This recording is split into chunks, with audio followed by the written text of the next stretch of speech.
What's up, everybody? Welcome to Narco Cop MMA, and this is Lambo Plays Podcast, episode 110. I am your host, Mike, along with my co-host here, Timothy Troiano. Timothy, UFC 307, 12 fights, 2 title fights, up at altitude. How do you feel about this card in general? This is the, as we were talking about pre-show, this is the UFC AARP 307. So this is all of the retirement fighters that are going to be out there. This is all the ancient dudes, people that are going on like 50 years old. So them in elevation, what could go wrong on a betting sense?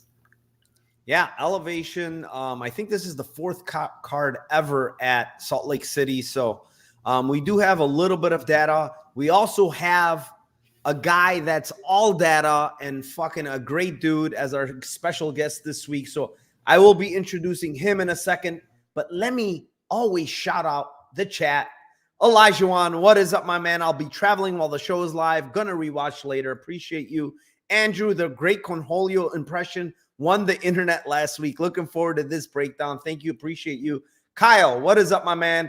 I am so ready for this card as well. Mushroom, one more sleep per usual. There will be blood. Hope we cash. We need a big effing winner. You're damn right. Matt B, what is up, my man? Some juicy dog picks on the horizon? Possibly. Daz Files, what is up? Pennington sub. He's already splashing in the Lambo streets. Jay what's up, my friend? Locked and loaded. Silky B, how are you doing, my friend? He says, Wonder Boy. Azure Blue, smash the likes like he says. And listen, and let's get some violence on this card. Luis Daz, who else do we have here? Jackie Blaine, what's up, man? Can't stop, won't stop till the Lambo's bought. I appreciate that. I like it. Who else do we have? DA07, what's up, my man? It's 4 days early, but happy 3-year anniversary to the Lambo Plays Podcast. This man knows what he's talking about because he's keeping track. I appreciate you. Blunt Force, what is up, my man? Aussie Rugby League Grand Final this weekend. Oh, boy. I don't watch any of that. But who else do we have? Black Them, let's go. Dar, what is up, my man? Thank you for joining. Frank Espinoza, Joshua Frick in the house. Felipe Subhuman, Dixon. Oh, boy, we are pumping it up over here. Fresh, what is up, my man? Rusty. SUJIT, Mark, what is up? Londo, C Twice, Jewish Better, Freeze Them. Yeah, 140 of you in here. Let me bring in my guest, my man, my friend. This guy has all the stats for you guys. What is up, my man, Liam? How are you doing? Are you ready for a pay-per-view card here with 2 title fights, Alex Pereira and UFC 307? Yeah, man. I always look first at the beginning of the week at my previous results betting on the card's fighters because betmma.tips, that's a very convenient feature. And then you kind of have an idea what to expect. And some of these recent cards, I'm not going to lie, I've been looking at the previous results. I'm like, all right, tread lightly, Liam. You got to really be careful here because maybe you don't have it on lock with these guys. But Kevin Holland, for example, one of my best capped UFC fighters of all time, 20 units approximately profit on this guy's fights. So a couple of people like that.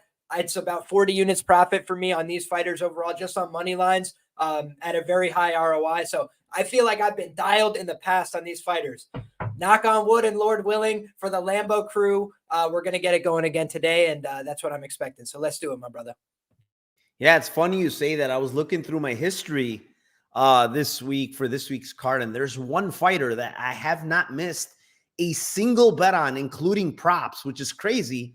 I'm over like 10 units on her, and it's Marina Rodriguez. It's funny that out of all people, it's WMMA, and it's a bet that, I've never missed on her. I haven't, quite frankly, I don't have many bets this card, but I have a bet on her this week. So we'll see what's going on. But yeah, thanks for joining us. We appreciate you. Yeah, let's kick it off here. We got 12 fights. There's 3 of us.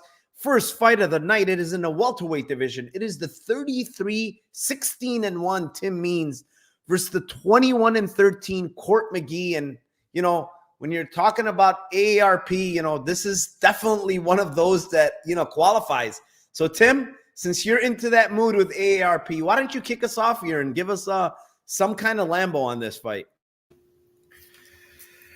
Well, I mean, I think that this is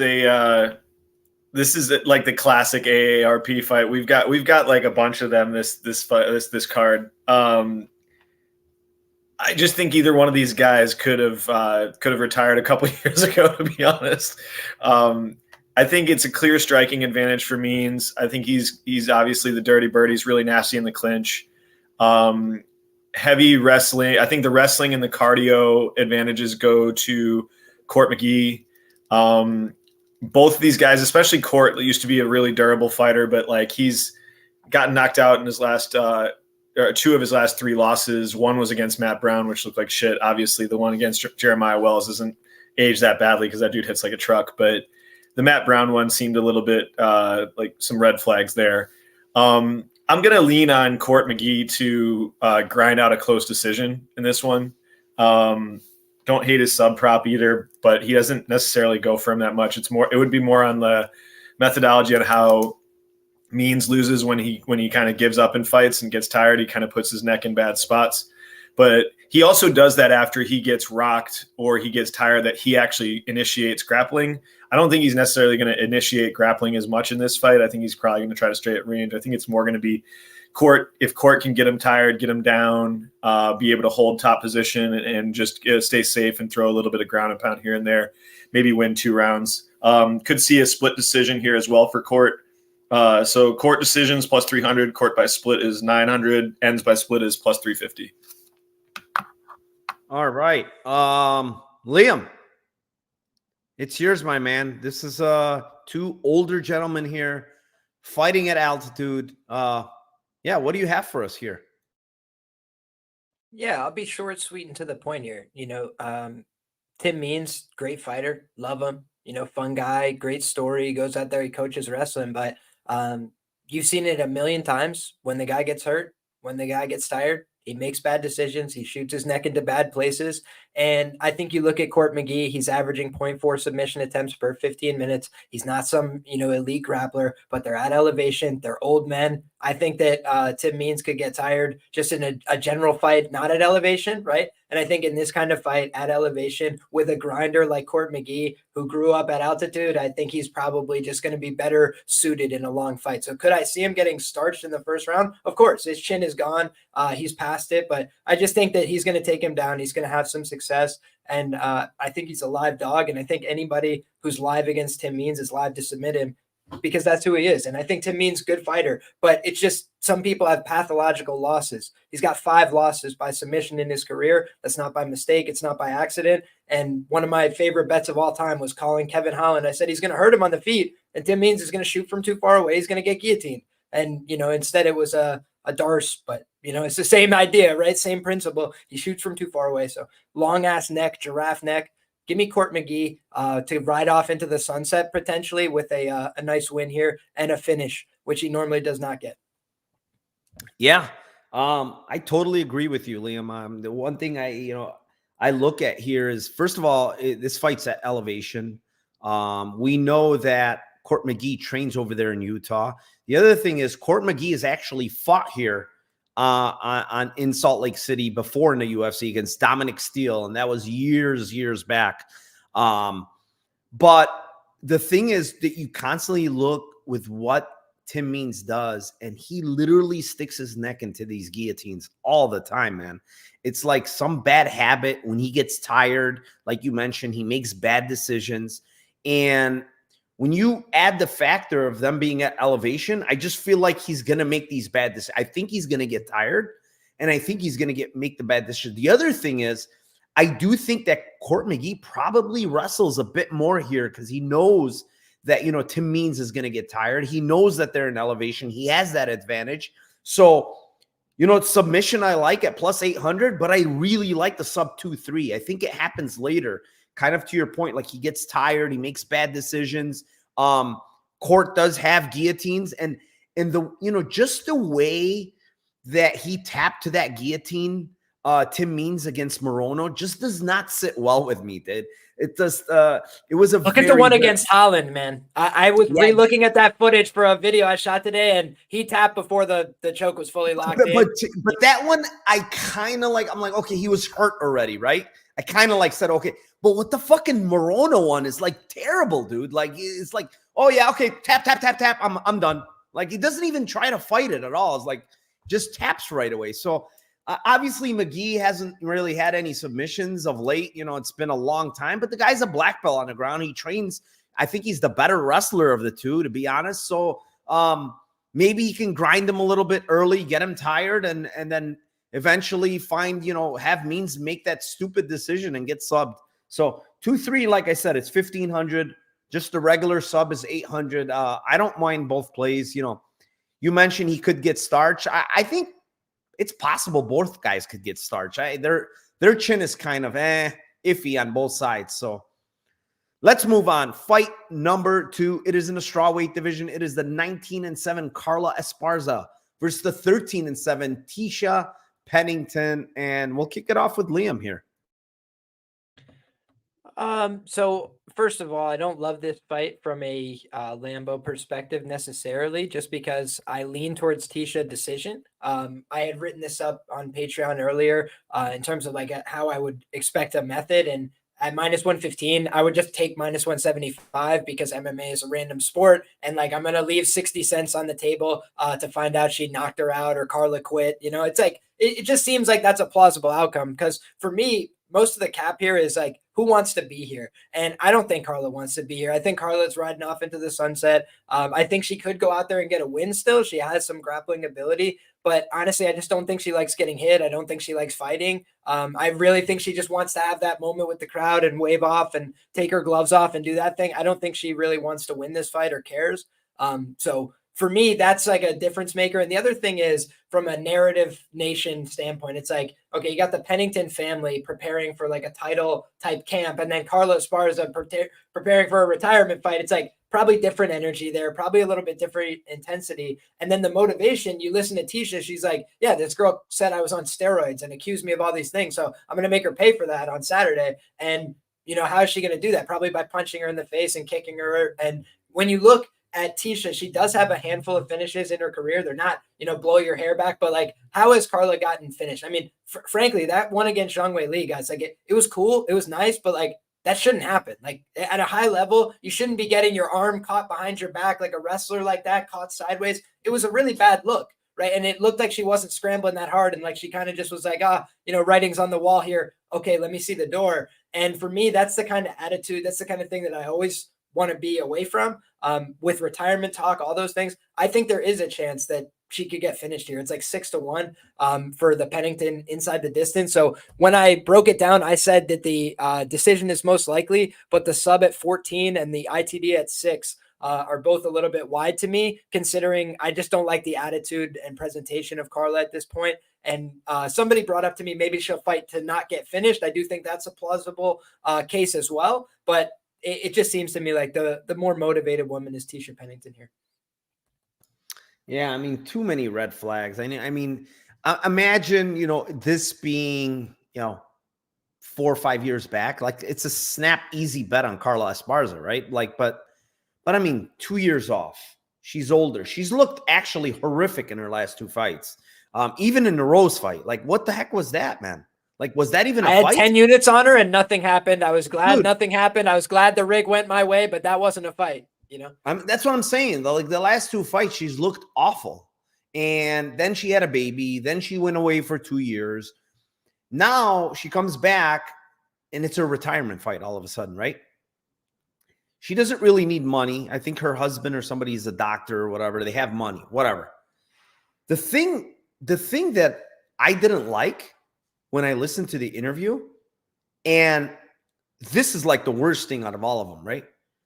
She gets asked, and she's like, what do you think of, you know, what do you think is going to happen if you dominated this fight? If you absolutely dominated and you won, and maybe you can get another title shot, right?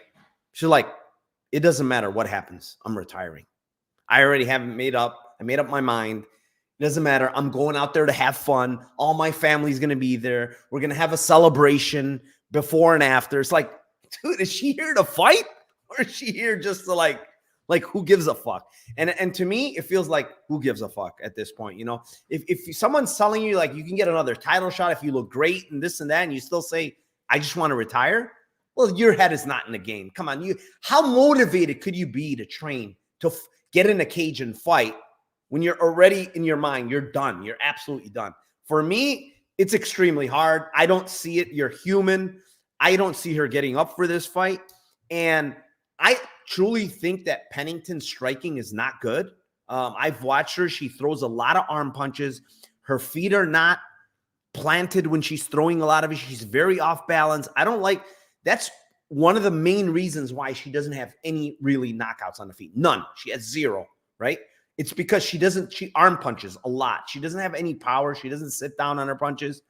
But the KO is 11-1. And part of the reason is like injury. This girl was pregnant. Who knows how she can quit in this fight? And maybe she goes for the takedown, lays on her back, gets ground and pounded, and she's like, I'm done, right? It's 11-1. I'm just going to take, I don't think that happens. Truthfully, I think it's Pennington decision, but fuck it. 11-1 against the girl that's coming off pregnancy. She's breastfeeding. She's, all the writing is on the wall that it could be where she could just quit. Think of the Joanna fight, like it's a long time ago, but she literally just like quit in that fight, like. Yeah. I mean, it is what it is. I'm going to take a shot. Like, I think one girl looks in great shape after having a kid, right? When you look at Tisha, but the other girl just doesn't. She's like so into mom life now. And so, yeah, I mean, 11-1, it is what it is. It's not something that I think happens, like I said, because just Tisha just doesn't sit down on her punches, man. She's an arm puncher, and it's just not something I want to see when I'm playing KO. But it's one of those things, injury, ground and pound, something can happen where, this chick can find the door. And so 11-1, I'm going to play that. Small bet here for me. Yeah. Tim, how about you? Yeah, I don't want to be an echo chamber on all the stuff you guys have said. I agree with pretty much everything you guys said. It's a double like red flag for this fight. With you talk about anybody who says retirement, guarantee retirement, and then coming off of a baby in their first fight from having a baby is just like, it's a compounded red flags. Yeah, I mean, I lean the same thing. I think it's Tisha points, but that's just not worth it. Carla's decision and Carla's split are shitty lines as well. I mean, they're like plus 200, plus 550 for her end by split. I mean, that's like one of the worst split decision lines for an underdog I've ever seen. I kind of lean like that's her winning path. Obviously, I don't think that there's any finishing opportunities for Carla. Her winning a decision here is her getting takedowns consistently, riding out top time, and shooting probably 5 to 10 takedowns and hitting 3 or 4 of them. Like you guys said, though, I think like KO 2-3 for Tisha plus 3,400 plus 4,000. It's kind of just the way that anybody who's getting a finish, I think it would have to be attritional from Tisha. It's not going to be like a one-shot bonk situation in round 1. I'd be surprised if she's able to finish her in round 1. Add the cardio, add the elevation, and just it's possible she could get her out in 2-3.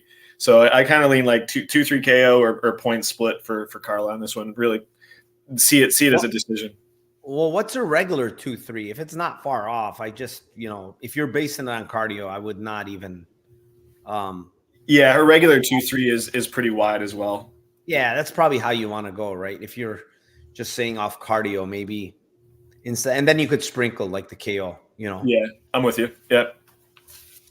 All right, let's move on. Fight number 3. It is in the light heavyweight division. It is the 27-17 Ovince St. Preux versus the 21-10 Ryan Spann. And here we are, Tim, another 41-year-old AARP, OSP. And I've heard a lot of like chatter how OSP looked back, he looked good. Honestly, I rewatched that fight and I just don't think he looks good. I think it was more of Kennedy looked like shit, didn't do anything in that fight, dude. He just like stood there. Kennedy was awful in that fight. And you know, Kennedy normally is throwing a lot of volume. He's pressuring you. He's coming after you, trying to break you in later rounds. And he just didn't look the same in that fight. You know, and he made OSP look good, you know. And now here we are, and I'm looking at OSP at weigh-ins, and it doesn't look too good to me. You know, he looked pretty awful at weigh-ins. Body composition wasn't great. And the other thing is he's fighting a much more dangerous fighter in Ryan Spann, man. Ryan Spann hits very hard. He's extremely dangerous. He's even opportunistic, very opportunistic with the subs. Yes, does he get tired? He does. But, you know, Anthony Smith fight, it was a back and forth fight, you know, and at this point in their career, Anthony Smith is a better fighter than that OSP. Let's just say that. The other thing is the Guskov fight. You know, Guskov survived a hell of a storm early. You know, he got hit with some bombs, got hurt, but he survived. He came back, and Guskov at this point, you know, he's a much better striker. He's a lot more dangerous than OSP is. For me here, I think it happens early, but KO 2-3 on Spann is 360. It's probably going to happen in 1 or 2, but the line's just not good enough. Watching that Lins fight is like a huge red flag. It's completely given up. And if you're doing that with Lins, who's not necessarily a fast starter, but he happened to just bum rush him, what happens when fucking a guy like Spann, who's a fast starter, who hits a lot harder, you know, lands on you? OSP for me is just, you know, I think that last fight is a big time smoke and mirrors type of win. You know, go back and watch Mauricio Hua fight, like back and forth war with a guy that's just out the door, you know? So yeah, I like Spann here. I think he's a rightful favorite. The line's fine for me. I think he's going to get him out of here in round 2 or 3, probably round 1, but I'm giving out 2-3 by KO at plus 360. Tim? Yeah, I mean, I hate this fight so much. I don't like either one of these guys at all. I don't disagree with you that it was more Kennedy sucking and OSP just kind of spamming shitty volume on him and keeping him at range and being able to just outlast him in that fight. He did hurt Kennedy a couple times. For me, I just think that this fight could be just if it's not round 1 for Spann in general, like he's just not a guy that you want to be betting on after round 1 in a lot of these situations. I mean, could he get him out maybe in the first couple minutes of round 2? Yeah. I just think, like you said, I think this is similar. This is like kind of similar to the Anthony Smith fight for me, where I just look at it like OSP's win condition in this fight is stay at range, teep, jab, get in and out, stay away from grappling unless it's unless you see that like Spann is putting his head down and trying to take you down, then you can go for something against him, but kind of counter grapple, but don't try to take him down. Just stay at range, try to keep it, you know, as clean a fight as you can, and just win a close decision. So OSP by decision plus 550, OSP by split 1600. Even end split is plus 900. I do think it's possible that he gets knocked out in round 1. I think it's the most likely outcome, but it's a crap number. But I do think that him winning a decision after Spann death gases is good. I think OSP also death gases, so I think after like 7.5 minutes, this could be just the worst fight ever to watch. Yeah, that's the other thing I wanted to mention. You mentioned it at the end. Like, I know everybody's saying, oh, Spann gases. Well, fucking OSP gases just as much, if not more sometimes. So, like I said, last fight, it was just weird. If you look at the other fights, fucking dying in round 2 and 3. So, yeah, Liam's turn. I just wanted to mention that. Liam, go ahead. Floor is yours, brother.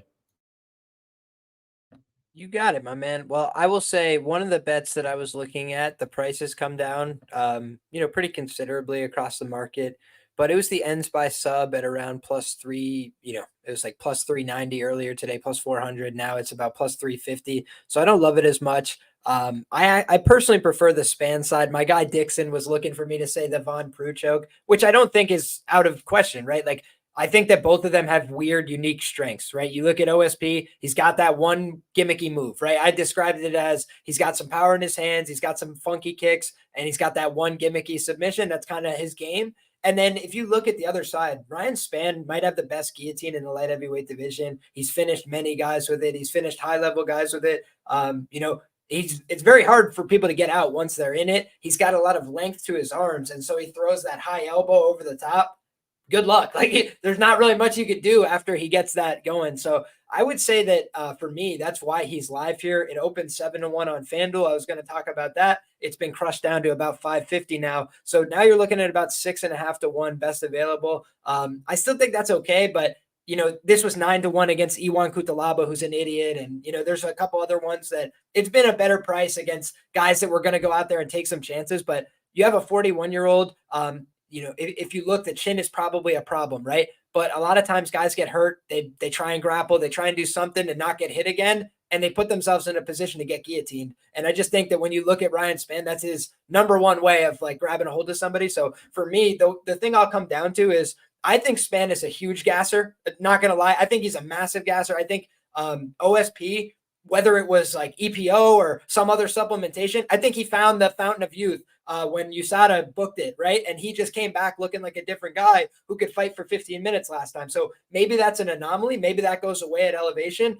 But for me, I'm like, maybe he can do that. Looking at the Spann side, he's a kill or be killed guy in the first 7.5 minutes for the most part. And anything beyond that, I think he's a disaster class. He's gotten dropped by Sam Alvey, lost a third round there, a couple times where he just let a fight slip through his fingertips. And I don't think that he's getting mentally stronger or anything like that. I think he's just a dangerous guy who's got this set of skills and he's willing to go out there and use it, but that's about the cap side of his, ability. So I would look at the early sub props. It's 15-1 in the first round. And I think even higher in round 2. And I just think those are the chances for him. And outside of that, he's probably not going to look like a huge favorite. So I think it could be a knockout, but those prices are much lower. That's why Narco's looking in the later rounds. I'm looking at, I think he could do it early. I think he could do it in round 1 or 2, but I think it's most likely to be he catches him in that choke and never relents, And so for me, that's the way I'd look. 15-1. And let me just double check the price on sub 2.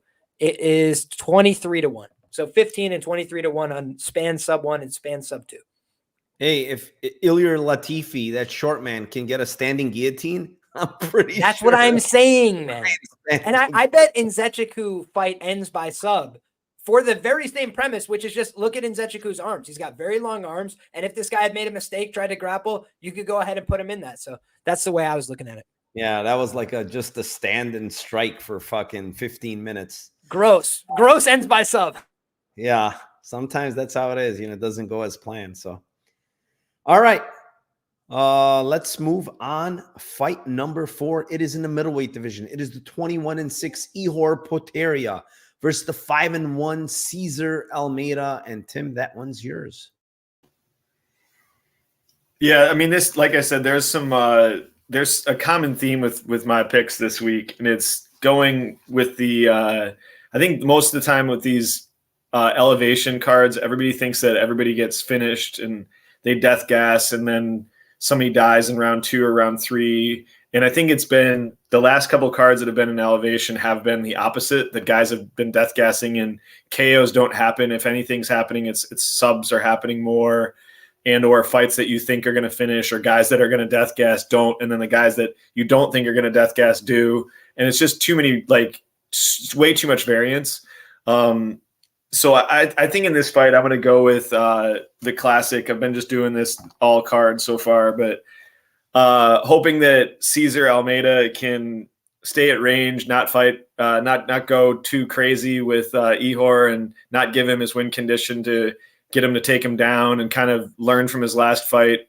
Say, all right, I'm going to stay at range against this guy. I'm going to kick his legs, hit him if he comes in, counterpunch him.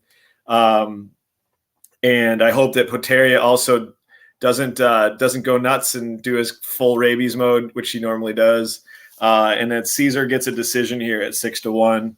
I wanted to play the 2-3 on him on the KOs. They're just horrible lines, but kind of think that those are the two ways this fight goes. But I'll take a stab on Cesar. These guys get tired, and the new gloves. So we'll go with Caesar by points.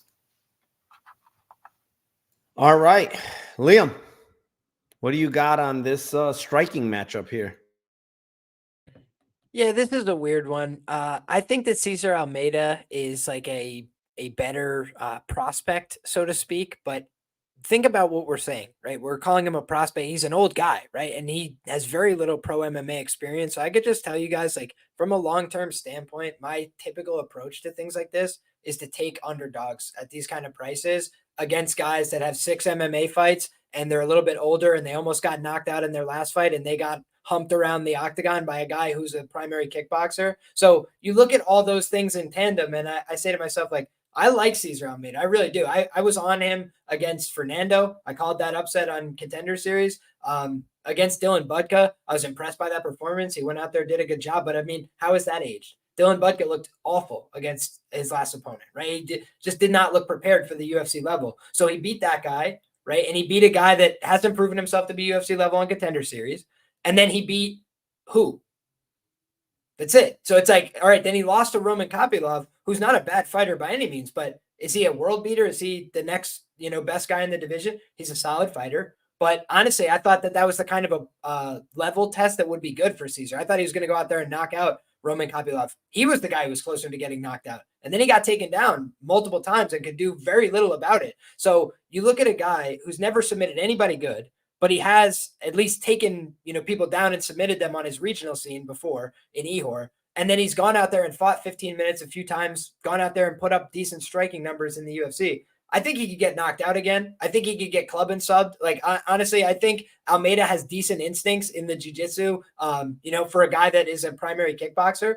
But a 36-year-old at elevation that has had 6 pro MMA fights, what could go wrong at minus 400? Like, everything, like anything. It just seems to me like the money line is a Lambo and the ITD at plus 475 in a fight like this. It's just like, we saw him got hurt last fight. We saw him get taken down all over the place. Kopylov didn't look interested in a submission. So I don't know. It just feels to me like, a lot of faith being put in my guy Almeida when everybody thought he was a dog for his last few fights. Right. So that for me just feels like a big overcorrection. And I always think, how could a guy who's a primary kickboxer cover minus 400 prices? And oftentimes I can't get there because it's MMA and it's high variance. Yeah. Good breakdown on that fight. I personally, like, I think Cesar Almeida is actually pretty good. Like, I know he got taken down against Kopylov, and Kopylov, Kopilov's a really good striker. Let's say that, the guy is very good on the feet, and maybe he wasn't expecting Kopylov to grapple, right? It's potentially, might be a thing, because when you look at the Budka fight, yeah, Budka sucks. I don't get me wrong. I think he's a pretty good wrestler, right? The one thing that he's okay or good at is wrestling.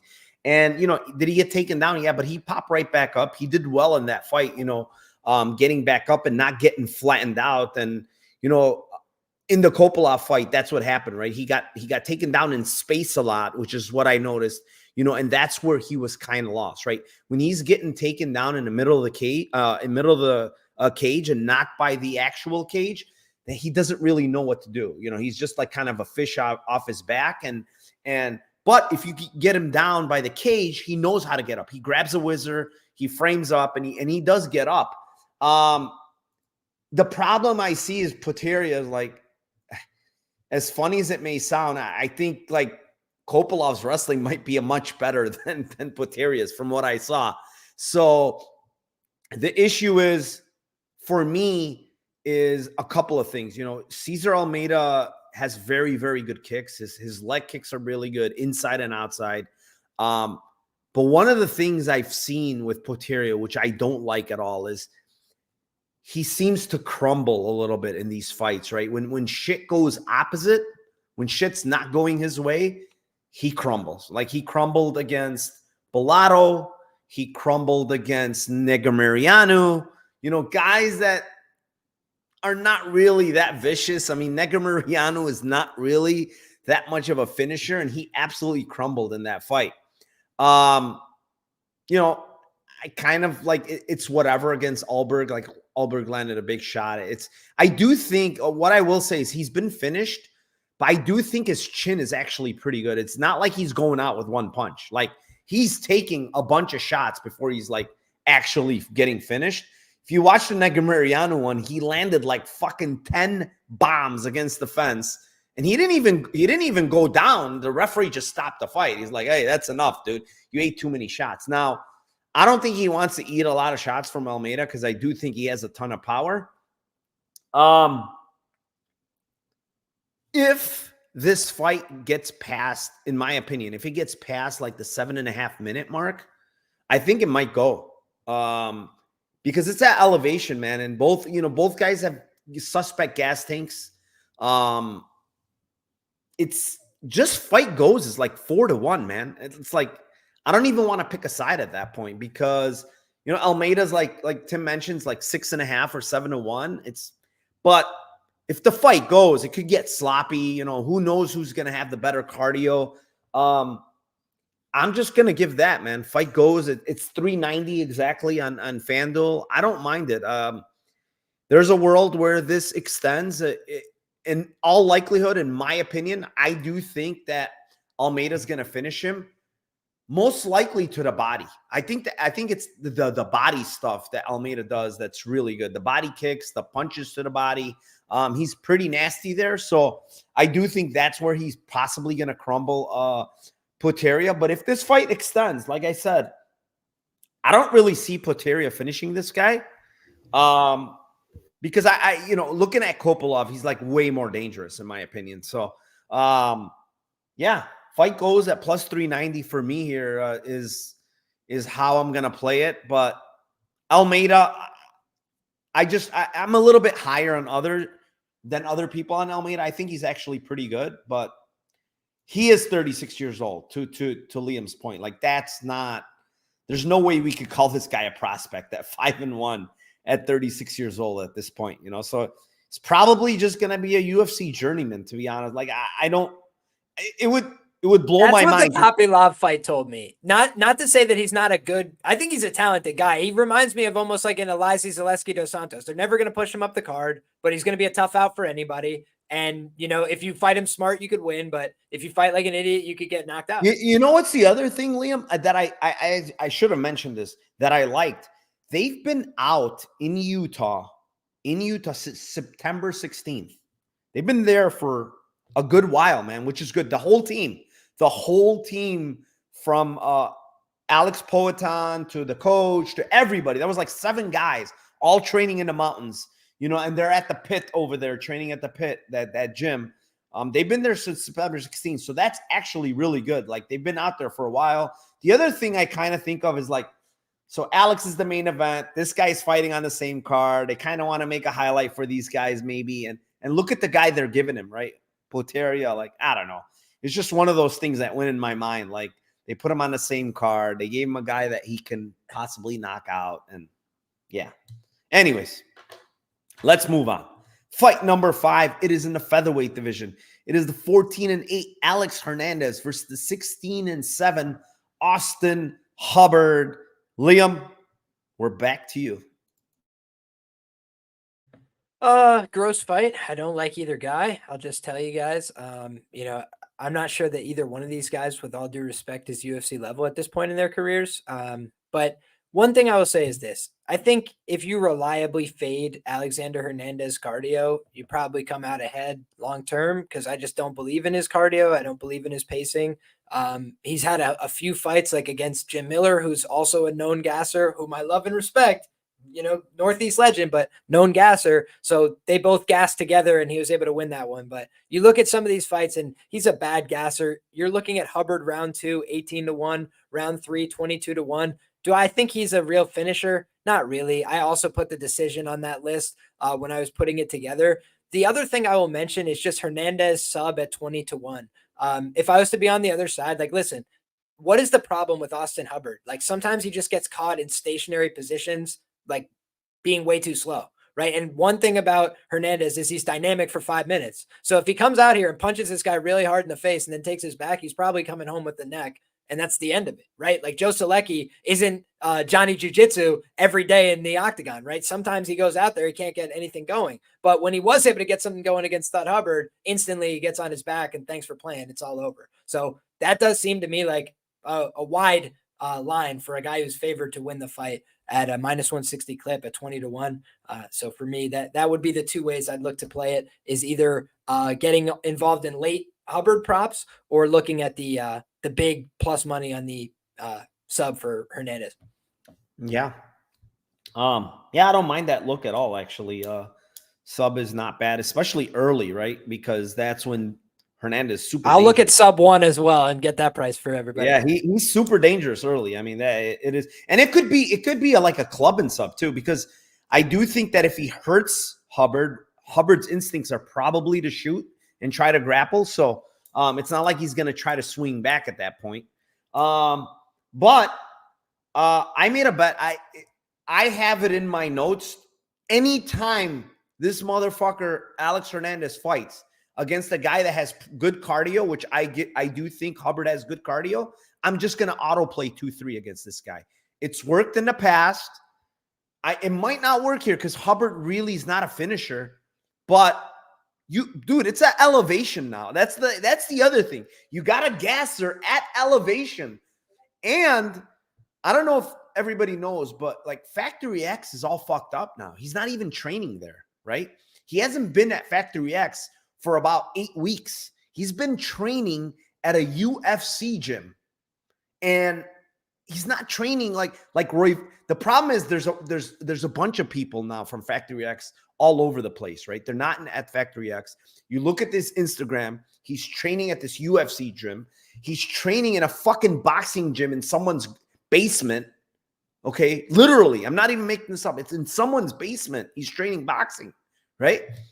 And it's a red flag, man. It's a red flag. Like, the guy's not in a real gym right now. He's at this UFC fucking weird gym. It's probably one of those with members and stuff, you know? And the guy's a known gasser. The guy has honestly looked awful. Like, look at these fights. Like, did he look good against Damon Jackson in that fight where he fucking came in 5 pounds heavy and still lost the fight against Damon Jackson, right? 5 pounds heavy, still lost the fight. And Algio fight, he looked awful. Got absolutely dominated by Algio. Not a great look because Algio has not looked good lately, you know? Yeah, and then getting finished by Quarantillo at this point in his career, another bad look. You know, Quarantillo is kind of at the end of his career too. So, and that was, less than 2 years ago. I just think Austin Hubbard with the second opportunity in the UFC, yes. Does he make mistakes? Sure. He does make mistakes. I don't think he's an awesome fighter. I don't think he's a great fighter. I will give him one thing, though. He works a lot. He keeps to the body. He'll kick you. He'll throw a lot of volume. Those are the things that bother Alex Hernandez. Keeping a high pace is not something he likes. Just go back and look at the Algio fight. Algio, yeah, he didn't finish him, but he looked awful in that fucking fight in round 3. Like, he didn't look good. So Hubbard at these numbers, 17-1, 25-1 if you have Hard Rock. It's a stat for me, man. He's getting tired at normal elevation. Now it's at higher elevation. I'm just, if Hubbard does, here's the other thing. If Hubbard does what he did in the Roberts fight on Tough, where he absolutely put on the gas for 3 rounds, nonstop, pressure, grappling, you name it. He kept going after it. I absolutely feel like he's going to break Hernandez if he fights like that. But, that's another thing. Let's see if he does it. But, yeah, second opportunity for Hubbard. I feel like Hernandez, Hubbard wants it more, man. Hubbard just wants it more, in my opinion. Tim? Yeah, this fight sucks. Hate both of these guys. I agree with Liam. I just kind of think that Alex, not the great Hernandez, is a guy that you almost always try to fade. And Hubbard's a guy, Hubbard's nickname at Thud is like one of the most inaccurate nicknames ever for a guy that never finishes anybody by KO, unless he's talking about like thud, like his just boring like thud. Yeah, this is great. You're gonna watch a thud of a fight. So yeah, I'm gonna go. I liked what Liam said about the sub. I was nodding my head big on that. I had that written down. I think that's a stupid line. Club and subs live. I think physicality in the first round, if he does decide to wrestle at all, for Hernandez is more live than for Hubbard. I think he's more physical. I think he's stronger. I think his power and his strikes are better. I think he's a better athlete. He's just Alex Hernandez. So it's just like guy that I just don't want to rely on at all ever. I do like the sub line at 20-1. Don't think it's the most likely thing to happen, but I think it's a pretty wide line. You were talking about the sub one. The sub one is like 35-1. End split again, like plus 330. Just first 7 minutes, probably a little bit of an edge. Round one, probably an edge to Alex Hernandez. Beginning of round two, probably maybe still has a little bit of an edge. And I think then you're saying 2 and 3 start to take over for Hubbard, similar to his last fight, where it's just like he just kind of stole end of round 2 and then wins round 3 close. And then you got a split decision where a lot of people were complaining. So yeah, sub for Alex, end split plus 330. If you want to take a shot on Hubbard by split, it's 8-1. Alex by split, 6-1. So I would just go end split at 330. Yeah, let me just real quick. He's no longer at Elevation, Hubbard, just so you guys know. He's at VFS with Bilal Muhammad in Illinois, and he kind of mentioned it in his interview. One of the main reasons why he left about almost a year ago, he said. He left because of money reasons. He kind of, couldn't really afford it anymore, wasn't getting, he wasn't getting enough money or whatever, so he couldn't afford living in Colorado. So he moved back to VFS, which, listen, VFS is a very good gym, man. They got some legit fighters. I think it's a good striking gym, actually, really good striking gym. So it might help him.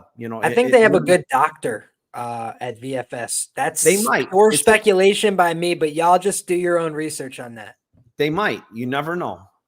That's up to VFS. Juliana Pena out for 2 years, comes back looking like she is in the best shape of her career at 35.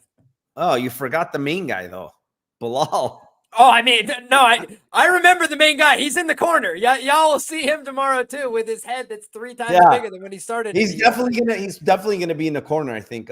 Actually, no, he's not. He's not. Because Hubbard did mention he mentioned the people that are going to be in the corner. He's not going to be in the corner, but he will have the regular people like the coaches, because they're going to be out there with Pena. So he did mention that. All right, let's move on. Do you guys think that Alex grapples this fight, or do you think he just stands? I think if anybody grapples, I think it's the opposite side. I think it's Hubbard. The inner workings of his mind are an enigma. Yeah, I don't think he's gonna grapple, just for the fact that he knows he gasses, and it's not gonna be good for him. I wish he does, because then it's more likely he gets tired and fucking 2-3. Honestly, because I don't think Hubbard's not a bum when it comes to grappling. He's actually pretty good, in my opinion. He's out grappled some people in some of these fights where they've initiated grappling and he's taken them down. So, he's not a world beater, but again, I think his cardio is on point. That's the one thing. He has a huge edge here is a cardio edge. Moving on, fight number 6. It is in the strawweight division. It is the 17-4-2 Marina Rodriguez versus the 16-5 Yasmin Lucendo, and I will kick this one off. I have a bet on Marina Rodriguez already at plus 170. I know she's a bit older. I know all that stuff. I know the other chick is improving. She's younger. She's 22. She could only be getting better. But when I look at Marina Rodriguez, even in her last fight, okay, she lost to Jessica Andrade, no problem. But there was like little moments, little 2 key moments. In round 1, she's winning round 1. She goes for a kick, slips on her ass, and the round's done. She's on bottom, right? Round 2, she's kicking Andrade's ass for the entire round, busts her nose up. She's beating the shit out of her on the feet. 45 seconds left. Andrade lands a big fucking punch, wobbles her, and she steals the round. She literally stole that round because she was working Andrade bad in that round. And then round 3, I believe she landed a takedown in that round and then eventually won it. The thing that I don't like with Lucendo, what I see is, can she get body locks takedowns? It's possible. Yeah, she might get a take. Her control is not very good. Okay, she's multiple times literally stood up and let the other girl stand up. Like, what the fuck's going on? On top of that, I think she can get taken down because if you look at what's her name, what's that fight where she got a body lock takedown? Oh, Polyana Vieira. She got a body lock and Vienna's a noodle, bro. She's not strong at all. And she took her down in that fight. You know, then you look at the striking, and I favor Marina Rodriguez in a very big way in the striking. She's way better. All of her punches are straight down the pipe. 1-2. She has a very good 1-2. She's longer. And Lucendo just widens all of her punches, man. They're all wide. They're all looping. She's going to get cracked right down the middle. And then I look at her wins, and it's like, yeah. Even her loss is like Yasmin Harrogate is not really great. Now that when we look at her, like, just not looking good, you know, for that chick. And Marina Rodriguez, the amount of fighters that she's won against and actually lost against, she's lost against literally the top of the division, man. Every one of her losses are Carla Esparza back in 2020 when she was really good. Amanda Lemos in a 1-1 fight going into round 3. You know, and then she lost to Jandiroba, who's up there right now. I mean, she just grappled her, but the difference in grappling between Jandiroba and Lucendo is not close to me. So for me, I like Rodriguez here by decision. I don't think she finishes Lucendo. I think Lucendo's tough. But 240 here on the decision, and the split is plus 800 on her side. Yeah, I just think she does the much better work. And I don't even think her takedown defense is very bad. It just, she makes these like weird mistakes sometimes when she's overthrowing, gets caught in a body lock, you know, stuff like that. But against the fence, she grabs a whizzer. She does the right things. She's nasty in the clinch with her knees. So, yeah, I like Rodriguez here, man. I'm fading the 22-year-old that's beat Brogan Walker, Polyana Vieira, and KK. So, give me Marina Rodriguez by decision 240 and split at plus 800. Tim?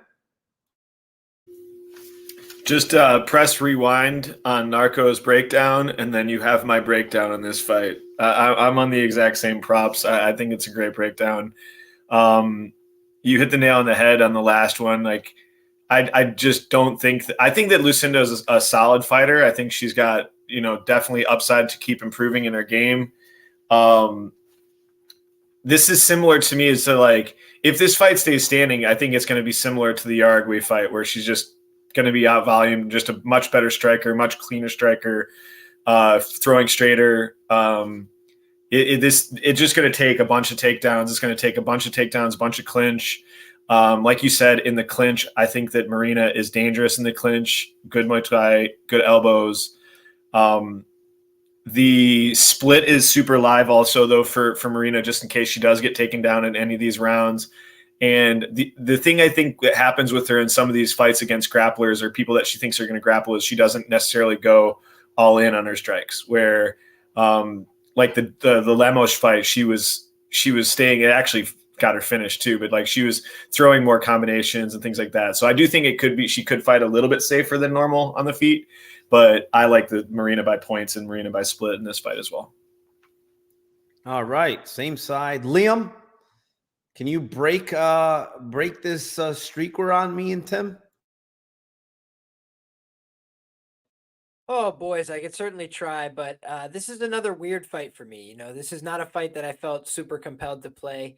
You know, when I look at it, I think that there is a few ways you could try and get to a technical Lambo play, but they're not things that I'm bullish on, right? Like, I think that the decision is more likely than not here between these two women. I do think that Marina is a live underdog. I think you're right about that fact. I really like Yasmin Lucendo, but we look at the loss to Yasmin Waregi. That's age terribly, right? Like it just hasn't aged well. Everybody else is knocking her out, finishing her in the first round, and maybe she eventually course corrects. But right now, we just have to say, not a great loss. The wins that she has, you mentioned, not going to blow your hair back, not super inspiring. Meanwhile, for Marina Rodriguez, you look at her results inside the cage, and she's been quite effective as an underdog, guys. 3-1 in the UFC for 114% ROI. I mean, it's just nothing to sneeze at, right? And so as she gets up there in age, you start to worry. But I have to put a Lambo on the table and at least try and get somewhere crazy. This girl has been submitted 3 times before. Marina Rodriguez is a aggressive anti-grappler, and she's had, moments where she's been able to get out of dangerous positions against Mackenzie Dern and very serious grapplers that got her in bad spots. And so I do think that she makes a lot of mistakes on the mat. Other people have made her pay for that, but she's an aggressive woman. She hurts people very badly. She rocked Amanda Ribas to the core, like literally shook her to the core. So when you look at those kind of shots, I'm like, Lucendo might go out there and exchange and get into a couple dangerous spots and say, let me try and grapple. Let me try and close things down and give this long girl who's been around for a long time. I think she's a brown belt in Brazilian Jiu-Jitsu off the top of my head. She's been doing the game for a long time, and it's 31, like plus 3,100 for her to win the fight by submission.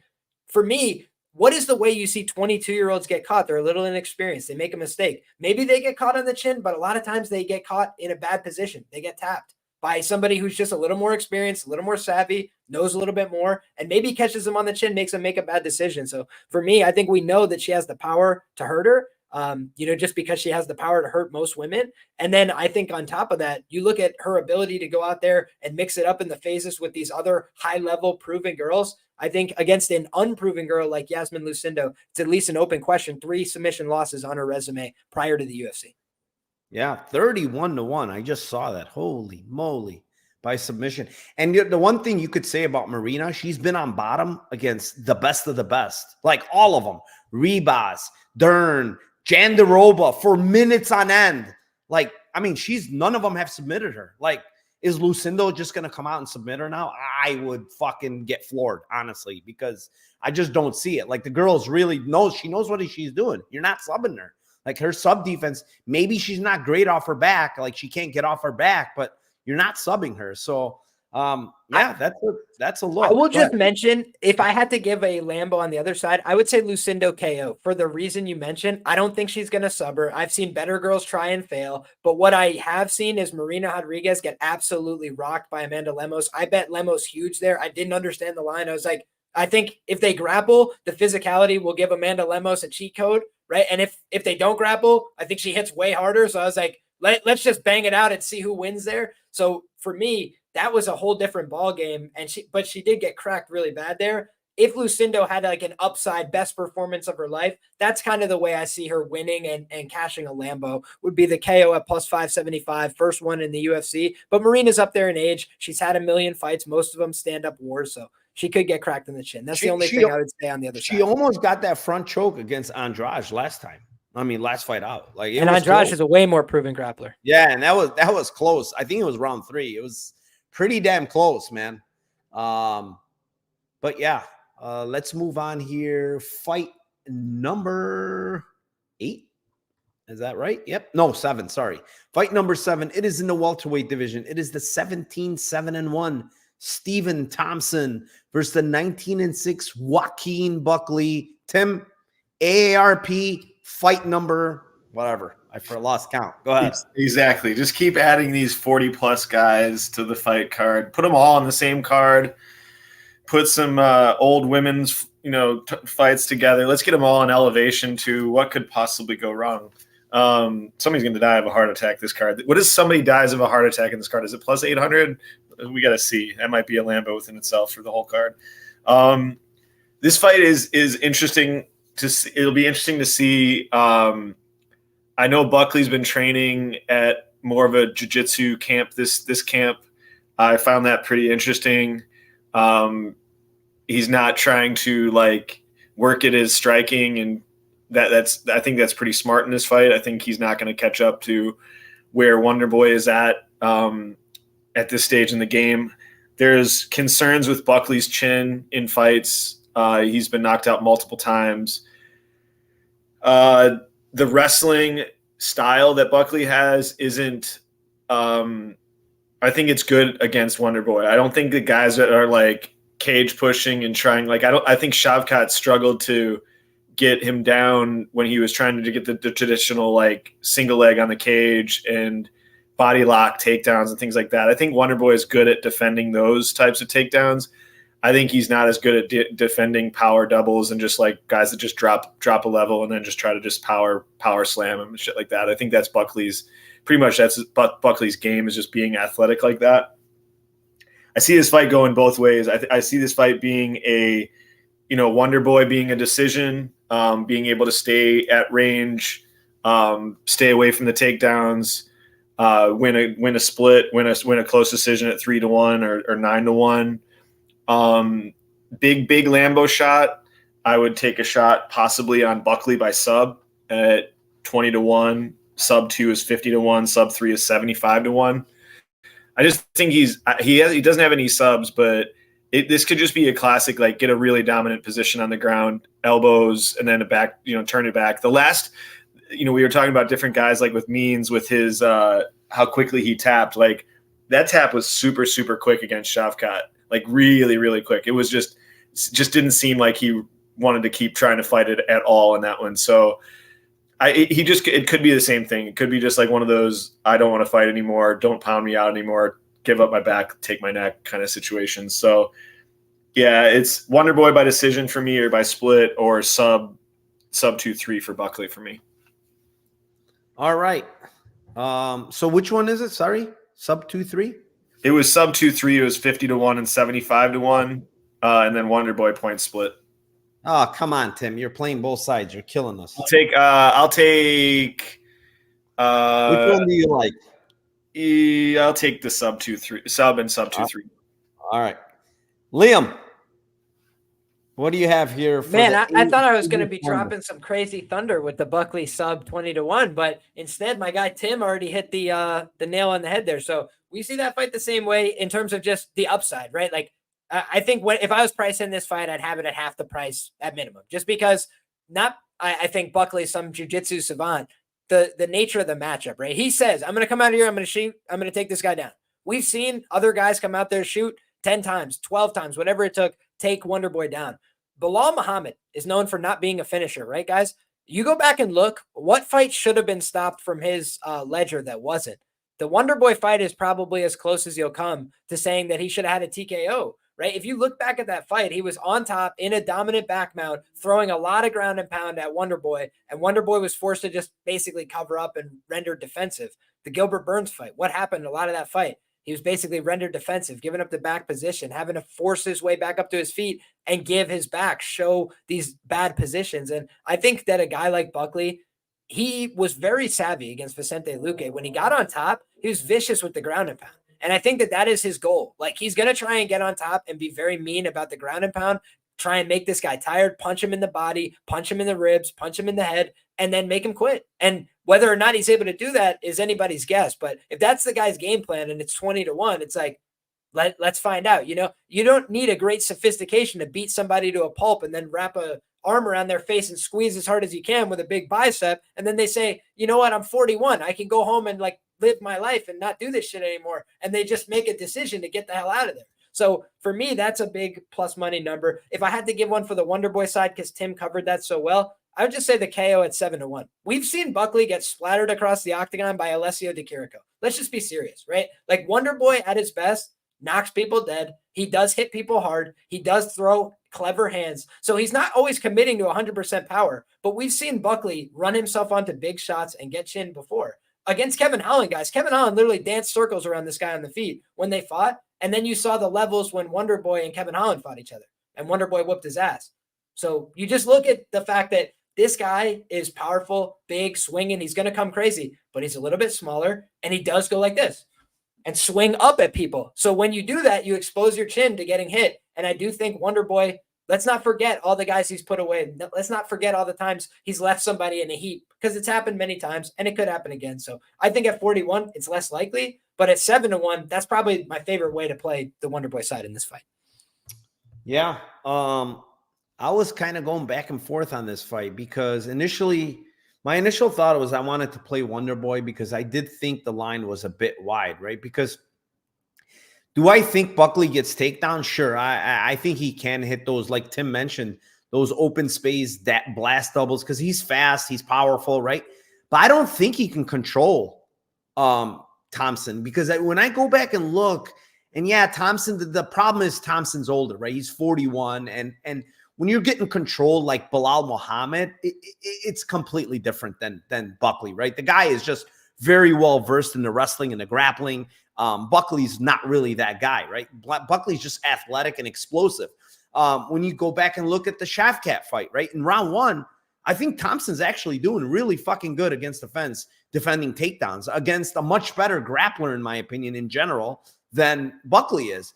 But there's differences, right, in the grappling. Like, is Shavkat a blast double in the middle? Hell no. Like, the guy's just not explosive or athletic like that, right? The guy's more against the fence. He's going to trip you. He's going to go single leg to double leg. He's going to switch it up on you. But he's just not an explosive guy like Buckley is.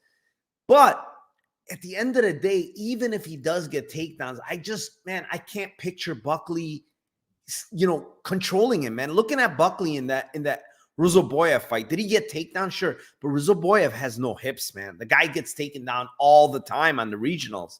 And he was able to get up multiple times, Ruzoboyev was. And I've seen him in the regionals where he got flattened on his back and he never fucking found a way up, So I'm going to go with Thompson decision, man. It's 325, and on the feet, I'm going to tell you guys,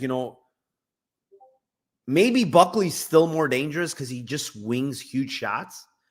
But I can guarantee you Wonder Boy's going to make him pay when he misses, man. And because look at the Holland fight. Holland's a more technical striker than Buckley is. And you could see that fucking, Thompson, as the fight went on, just started absolutely teeing off on him, So the side kicks, the weird karate style, that's just something that Buckley really hasn't faced in his career.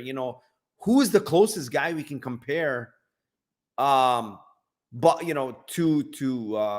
Wonder Boy? Is it Imavov? That's probably the closest.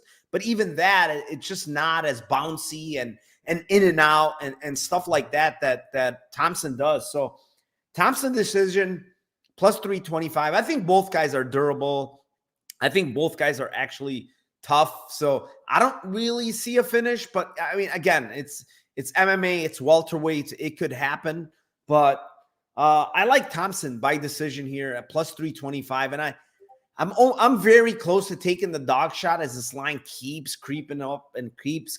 I mean, it's almost 2-1 now. And I'm starting to get tempted on the Thompson side because, even the last fight for Buckley, like, was it like easy? And I don't think it was as easy. And I had a bet on him. There was times where it's getting a little shaky for him, but he landed that big takedown to, stop the momentum of the other guy. So yeah, for me, it's kind of a levels fight in the sense that, Thompson has really fought the best of the best. And this one is a drop down in class for him, in my opinion. When you go to Shavkat and Bilal Muhammad and the best of the best, and now you go down to Buckley, I think it's a drop down in competition for him, even at the age of 41. So, Thompson decision for me, plus 325. All right, let's move on. Fight number 8. It is in the bantamweight division. It is the 17-1 Kayla Harrison versus the 14-3 Caitlin Vieira. And Liam, we got the judo Olympian against the longtime UFC veteran. What do you have here as your Lambo play? I'm trying to think of the terminology that you guys would use for this on the show. What is this, like a Mitsubishi Outlander or something? I'm not really sure, but this is a used Toyota Corolla. Yeah, that's what we'll go with, man. And it's Kayla Harrison by knockout, right? We're close. It's plus 280. We're on the fringes of that plus 300 territory. But the reason I feel this way is pretty straightforward. Number one, Irene Aldana has been chasing the knockout that she got over Ketlen Vieira for her whole career, and it's never materialized again. She's got some power in her left hand, but literally she threw it one time and killed Ketlen Vieira, and nobody else has had that reaction. I think Ketlen Vieira has been a less confident fighter ever since, right? That would be my only criticism of her, in terms of like her mentality.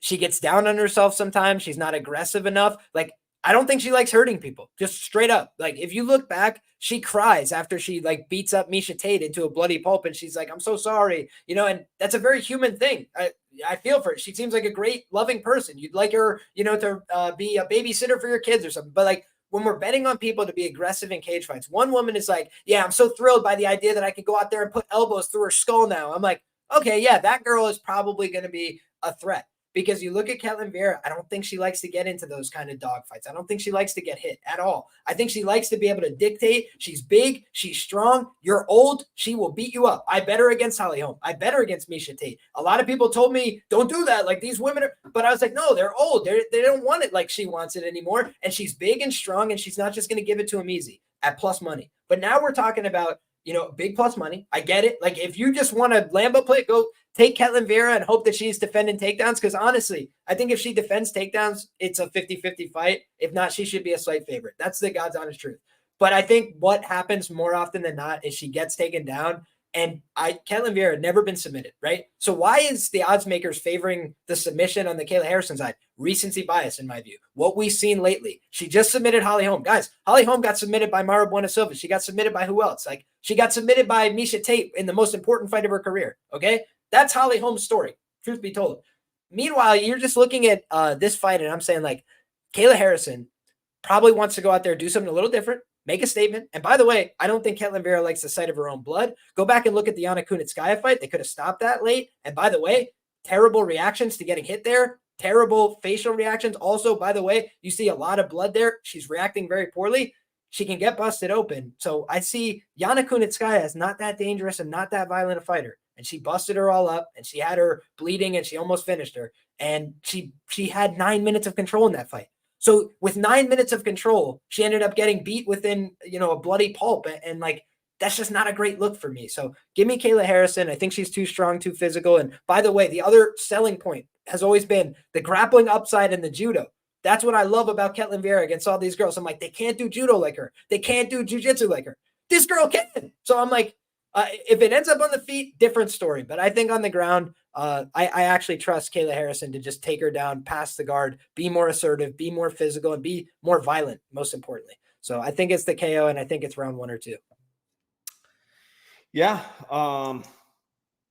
So taping this fight, and, I'm looking at this fight, and first thing that sticks out is, and this is, I think, very important in this fight, because I don't like how Vieira gets controlled against the fence. Like, it's literally in a lot of her tape. She's getting held on the fence by almost every single opponent. And it's like, she just doesn't know how to disengage when she's getting held on. Once somebody has one underhook on her, she's stuck there. And it's like, she doesn't know what to do. She's not getting, it's not easy to take her down. I want to say that, but being held on the fence where Kayla Harrison wants to fucking be with one underhook, you're probably going to get taken down. And, because she's never faced somebody this physical and this strong, right? So she really doesn't want to be on the fence against Kayla Harrison. To your point, on the feet, I favor Ketlen Vieira in a pretty big way, to be honest. I think it's like 75-25 if this is standing for 15 minutes. I think she kicks Kayla Harrison's ass because she's very sloppy, Kayla. Yeah, she throws a big overhand left, but technically speaking, she's not a good striker at all, So I do think Vieira actually has a pretty big striking edge here, but this fight probably doesn't play out on the feet. If it does, I think Kayla Harrison's probably in big trouble, on the feet. However, the main thing that sticks out to me in this fight is like, is Harrison going to get takedown? Sure. But the level of jiu-jitsu she's facing here in Ketlen Vieira is let's talk about that. Like, this girl's a 2-stripe black belt from fucking Pederneiras, like one of the fucking best out there. He's not just handing out fucking black belts and stripes, right? Like, she's a high-level black belt girl on the ground. She's dangerous. And sometimes, and correct me if I'm wrong, she's proactively grappling herself in some of these fights, right? Where she's getting girls down. She's big, she's strong, she goes for submissions. The one thing that I saw with Kayla Harrison is she did get reversed against Aspen Ladd in round 3. And Aspen Ladd almost had her back in round 3. And then fucking Aspen Ladd, for whatever reason, Aspen Ladd, she tries to jump an armbar, which is an absolute dumbest thing she could have possibly done in that fight. Because that was her only chance, right? She was down 2-0. She happened to get a great position of getting her back. Instead of sinking into hooks, she's like, let me go for this fucking armbar here. And she falls off, dude. It was absolutely disgraceful what she did. I'm not saying Vieira's going to sub Harrison. I don't think it happens. But I'm telling you guys, this is the best jiu-jitsu girls that Harrison's ever faced, right? I feel like I do feel like Harrison wins this, obviously, a lot more often than not. But this line to me just doesn't feel right, man. It's Vieira's 33 years old. It's not like she's fucking 50 or 40 or she's at the end of her career. It's not so, And you look at the Santos fight, it's not a great look, but she was absolutely robbed there, man. It's a fucking disgraceful decision that it was unanimous for Santos. Like, she clearly won rounds 1 and 2. And even the announcers like, Yana Santos won. Oh my God. Like, they're shocked. And it's like, I just truly think that Vieira's a lot better than this line's indicating, man. And yes, Harrison's very good. Yes, she's strong. But listen, in the Holm fight, like, Holm's defending really well. First of all, Holm's on top at a certain point. Then they get back up to the feet. And you know what happens? How Harrison gets on top? Holm goes for a takedown. She lands on fucking bottom. Like, it's like, disengage, Holly Holm. What are you doing? But it is what it is. I think Harrison's actually really good, and she's kind of a cheat code in with the wrestling and the strength that she has. But I'm gonna give out Vieira by decision here, man. It's 12-1. I just don't agree with this line. I don't think she's 8% to fucking win a decision here against Kayla Harrison, who she's gone a decision against way lower level of opposition. And we're talking about Marina Makhtiana, or whatever the heck that girl was in PFL. Like, the levels are different. And quite frankly, Vieira is up there as a really good fighter. And I just don't understand why this line's where it is. And it's mainly because there's a lot of hype on Kayla Harrison. But, Kayla Harrison minus, 450 against aged Holly Holm. And you're telling me now she's minus 1,200, 1,300 versus this chick? It can't be right. That line's not right. So, yeah, I'm going to give out the decision here on Vieira at plus 1,200. We're simpatico, dude. That is literally what was in my document. It's like, I have the things I told you about Harrison on the KO side, and then Vieira money line and decision. So it just seems straightforward to me. And we've been. But I mean, how could it make sense that she's minus 450 versus Holly Holm, and now she's fucking 1,200, 1,300 against Vieira, who's a much better fighter, who's in her prime. Let's say that she's 33. She's literally in her prime, and this girl is like, okay, I get the hype on her, and I get the grappling, but like there's differences in grappling compared to who she's grappled before and Ketlen Vieira, so. She's a legit fucking black belt on the ground. So, Tim, what do you got for us?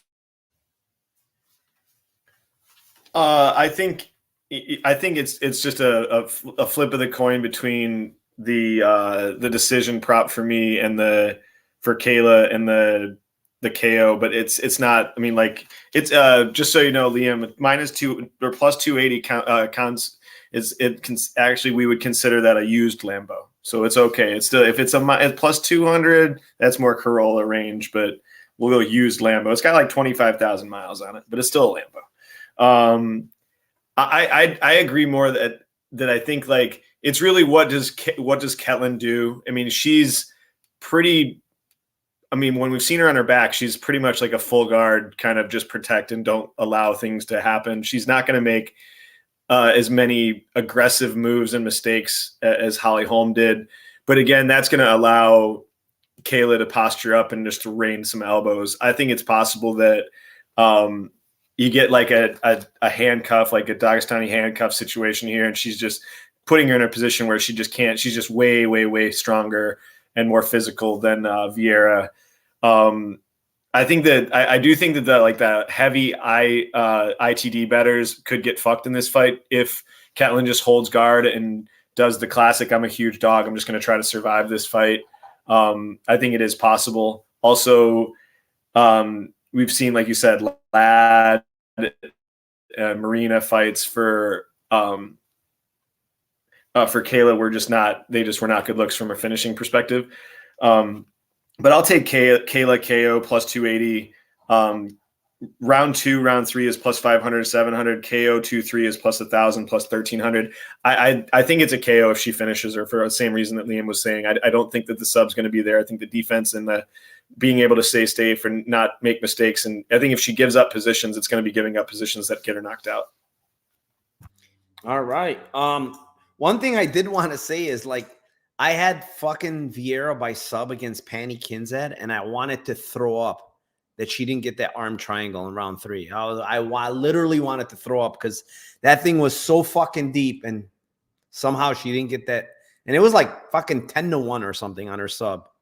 And yeah, we didn't get it. Ketlin Vieira by sub has cost me many potential units. I will tell you, I had it against Holm as well. Do you remember she had her in that choke for a second and Holm was turning purple? He turned purple because I'm about to throw up. Spider-Man gif, Liam. Spider-Man gif. 20. I'm surprised, honestly. Harrison's sub is so low. Wow, 3-1. I mean, that's. Whew. That's what against a girl who's never been submitted, who's a double black belt. That just seems so off to me. That's why I like the KO way more, you know? Like she subbed like the worst of the worst. That's the other thing. Like, who has she subbed? Like, Holly. Look at the girls she subbed. They're awful. You know what I'm saying? Okay, Holly Holm, rear naked choke, 40 whatever years old, Holly Holm. Like, and she's been subbed before anyway. So yeah, I mean, I don't get it. I don't get the line for the sub there. Good point by you. All right, let's move on. Fight number 9. It is in the in the middleweight division. It is the 13-3 Roman Delit versus the 26-11 Kevin Holland. Oh man, I was struggling with this one because both guys are very tough, right? That's for sure. We know these guys can take punishment. They're extremely tough. They're not easy to get out of there. Holland can get grappled. We know that, but Delit has pretty awful wrestling altogether. Can he clinch him and maybe get a body lock takedown? Sure, it could happen. But what's the one thing that I see in a lot of fights with Delit is he's kind of a punching bag on the feet. He's not very good when it comes to striking. He's just tough, and you hit him and he kind of keeps going. He almost got finished against fucking Imavov. Like, he got hurt bad in that fight, almost was finished. I feel like Holland hits harder than a guy like Imavov, right? Well, one punch power, I think Holland has more power. He's long, he's accurate. KO is 440. I know this guy's never been KO'd, but I just feel like it's gonna come, man. You can't keep just being a zombie and eating shots on the feet like that. So there's not a huge breakdown for me here. I just think the striking is much better from the Holland side. I think he's much faster. He's longer. He hits fucking hard. And when you're giving me a guy that just stands there and eats punches, and you're going to give me Holland at plus 440 on the KO, I'm probably going to take a splash there. So maybe I'm getting baited into this, but plus 440 Holland KO for me here. Hopefully he finds that chin. Tim? Yeah, I tend to agree. I think that Holland's the most powerful striker with the most sniping ability, maybe a little bit more than Imavov. Pretty close, but I think that the KO at plus 440, KO2 plus 1500, KO3 is plus 2400. I think those are good lines. Just the only thing I would add, like, I'm not going to make it my prediction, but the only thing I would add is another Lambo potentially. I don't know if I'm stealing this one from Leah, but I just think that the sub line for Roman is kind of wide. Like, I just think that it's like 14-1. Kevin's been subbed by guys before. Roman is dangerous once he gets guys to the ground. I mean, what he did to Jack Hermanson, he made it look pretty fucking simple. Just a leg lock guy. I mean, like, just if he can get the fight to the ground, I think that 14-1 might look stupid, but I'm not going to predict that. But I'm just saying, I just think that the line is kind of wide. But I like KO for Holland as well, and KO 2-3 as well. All right, Liam, what do you got for us? All right. So here's what I'm going to say. Past performance is not indicative of future results, right? So I've done well on Holland in the past. It doesn't mean I'm right this time. It doesn't mean, like, the bookie's never going to pay you for a job you did last week, right? Just always keep that in the back of your mind. But here's what I will say. I do think Roman Delit is a live underdog in this spot, and I'll tell you why. With my Lambo play here, which is inside the distance for Roman Delit. This is one of the more dangerous guys I've seen in the middleweight division, and I don't think he gets any credit for that. But I do think that that's a true statement. The other thing I will note is this. I think he is live to win this fight by decision, right? He's gone out there before and controlled somebody for 9 minutes, took him down 5 times. He could do that, but that fight style was very boring. He brought it to the UFC at the beginning. I think somebody in the matchmakers was like, hey, listen, man, if you keep doing that shit, you're going right back to Georgia, brother. If you want to fight here, you got to throw some more strikes. You got to do something fun and entertaining. But then you look at the fact that he broke Kyle Dawkins' face and sent him back to the regional scene. Dawkins, did y'all see him fight Kevin Holland? He acknowledged after the fact, he was like, yo, listen, that guy knocked me out and submitted me, so I'm not happy about this fight, right? I had Dawkins inside the distance. I was disgusted with how that played out.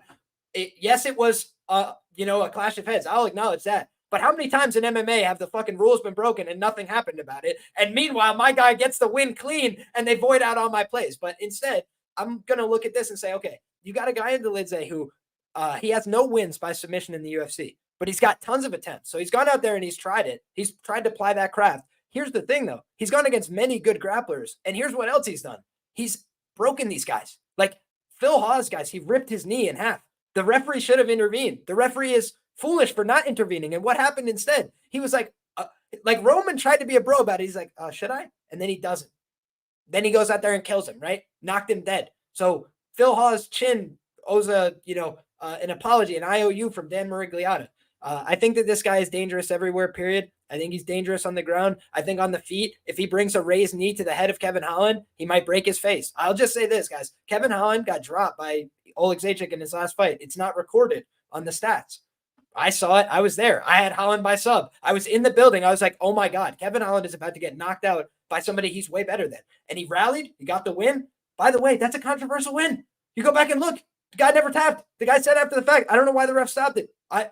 It's my arm. Let it break. It's a fight. Let me go out there on my shield. The referee decided to stop it because it looked gross. I thought he should have stopped it too, but there was no tap. So imagine that fight hadn't gotten stopped and Kevin Holland loses to Oleg Zajic. Is he favored here? God, no. And here's the other thing. He left 185 for a reason. He got taken down 1 million times. 39 times he's been taken down 180 pounds and above. 39 times in the UFC. So Delit can't take him down? Let's find out. Yeah, that's a great point. I didn't even say that. I mean, that's an extremely good point. Like, probably the main reason I think he went away from 185 is because of that. I think the strength advantage when it came to the grappling is he knew when these guys got a hold of him, he's fucking going down. And that is a really, really good point that I didn't even think about in this fight, because at 85, and I think Delit even has fought at 205, if I'm not mistaken. He just beat Anthony Smith at 205. So you got a tweener from 70-85 against a tweener from 85-205. And he fought 205 when he got to the UFC as well. That's what I'm saying. Before the UFC, he was 205. Yeah. He was consistently at 205, I believe. Yeah. I'm looking at it now. And that's all he fought at was 205. So, yeah, the guy is definitely a big. Finished DC Bragimov with a knee to the head. Yeah, he's definitely big, a big 85er here versus a guy that's probably, like you said, a tweener between 85 and 70. And, yeah, I mean, if he grabs a hold of him, it's probably going to take him down, but if he gets a body lock, I do fully think he's going to take him down. So that's a great point. Yeah, I mean, his subline just feels way too big, man. 1,400. And we've seen, I think, Holland subbed multiple times, right? How many times has this guy been subbed? 3. Twice in the UFC, I think, by Shemaya and Brendan Allen. Yeah, he's been subbed 3 times, but I mean, I guess he is a black belt on the ground. Like, he's not a slouch, but it doesn't matter. I will just say he also was very close to getting submitted by my guy, Derek Brunson. And I remember because I was on Brunson 14-1. And then I bet Brunson again 29-1 the fight after against Hill. Timeout. Yes, there sir. There might be a sign for you, because if you bet Brunson at 14-1, well, this guy is 14-1 too. But dude, that's what I'm saying. I know. All right.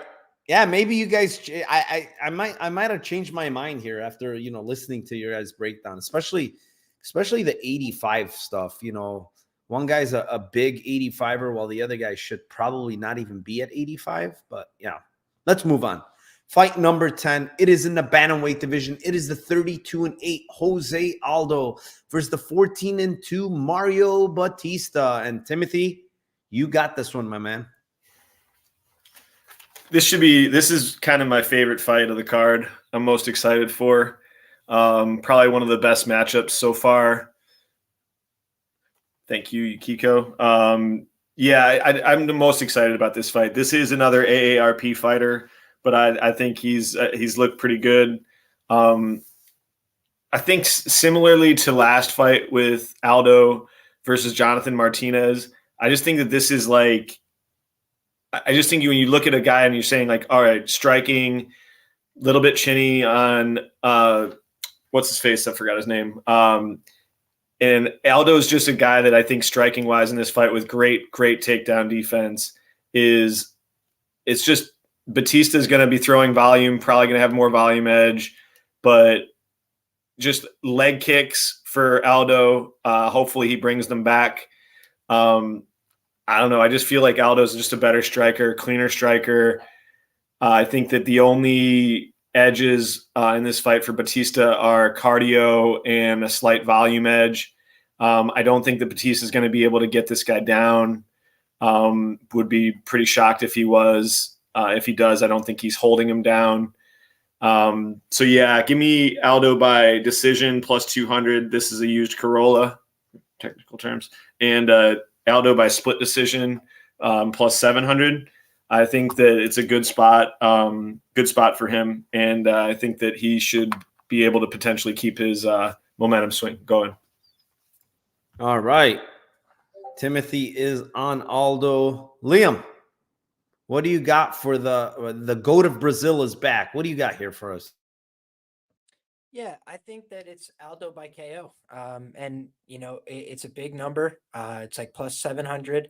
And listen, I know he didn't get it in the last fight. He hurt Martinez very badly. Martinez is a really tough guy. I think Davey Grant put him down with that straight left hand, and it's been, very hard otherwise to get this guy Martinez out of there. He's a tough guy. When you look at Mario Batista, he's a good fighter. He's solid. Who's he fighting? Like, with all due respect, I've been betting him in some of these spots, ITD, buy sub, but the plurality, right? Not the majority, but the plurality of his career wins are by submission. Is he going to submit Jose Aldo, who hasn't been submitted since 2005? I don't see that as being a very practical reality. Merab Dvalishvili has taken down every single UFC opponent except one. His name's Jose Aldo Jr. And by the way, they fought 3 rounds at elevation, and it was a very close fight. I honestly think it could have went either way. I think that that's, arguably the closest fight Merab's had in some time. So when you look at the way that these guys match up, I say to myself, okay, you got Aldo, who hits very hard, who's, I think, the cleaner striker of the two. I think Batista can compete. He throws at a high pace. He's going to go out there and try and strike. But the thing that's held him back in his UFC career in my humble opinion, is that he has a 1-to-2 knockdown ratio, meaning he's landed 1 in all these UFC fights he's had, and he's absorbed 2. Meanwhile, Jose Aldo's landed 11 knockdowns in his career, absorbed 3, and he's been around fighting way better guys for a way longer time. That just seems like a more durable guy with more skills. He's 38 years of age. That's why he could get knocked out here. But aside from that, reality, age creeping up, he could get tired. The guys that have stopped him in the first 3 rounds with strikes are Conor McGregor and Max Holloway. Is this guy, Mario Batista, more like them or more like the guy he just disposed of last time and almost knocked out in Rio? I think he's more like those guys. So that's the way I see it. Plain, simple, Aldo KO. Yeah, interesting fight, man. I know respect a lot of people that are all on Aldo here.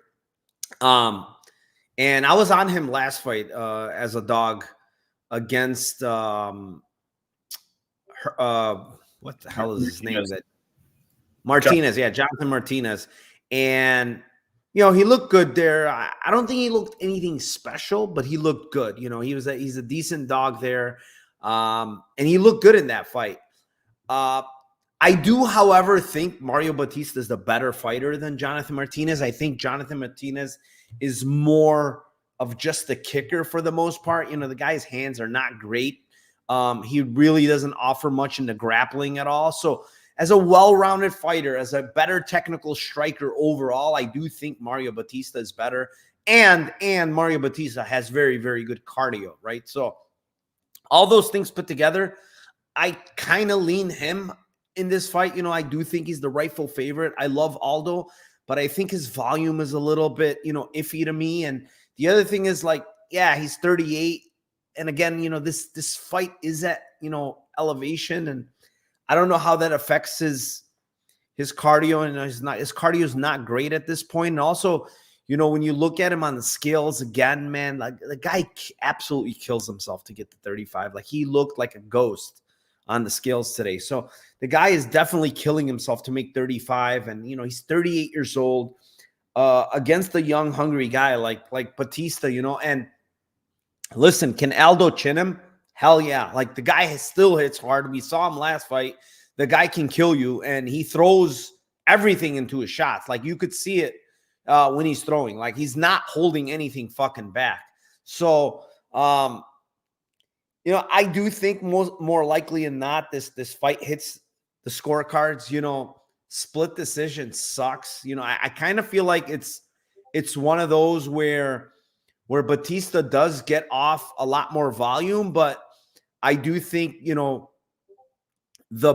more splashier moments probably come from Jose Aldo here. So split decision is 275. It's disgusting.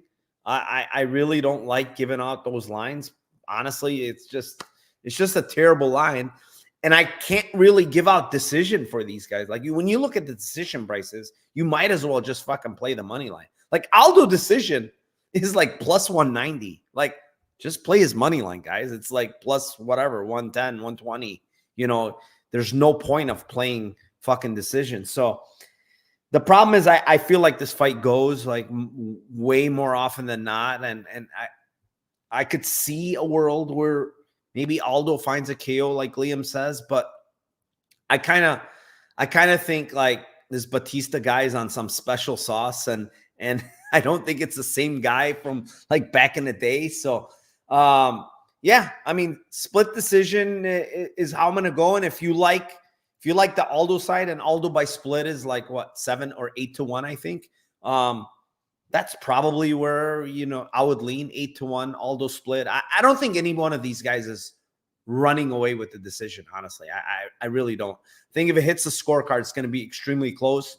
And yeah, I'm going to go with split in general here. Plus 275, yucky line. I might not even play it myself, to be honest, because it's just shitty. There's not value in that.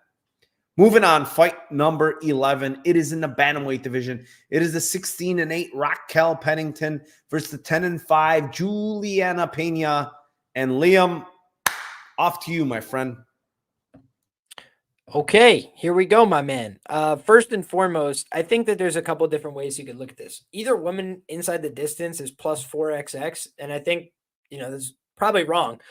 When you just look at how they match up, like number one, Raquel Pennington's not a great finisher, but she nearly had her last fight finished. Like she just was a little bit too tired to pull it off in round 5. She had it locked up.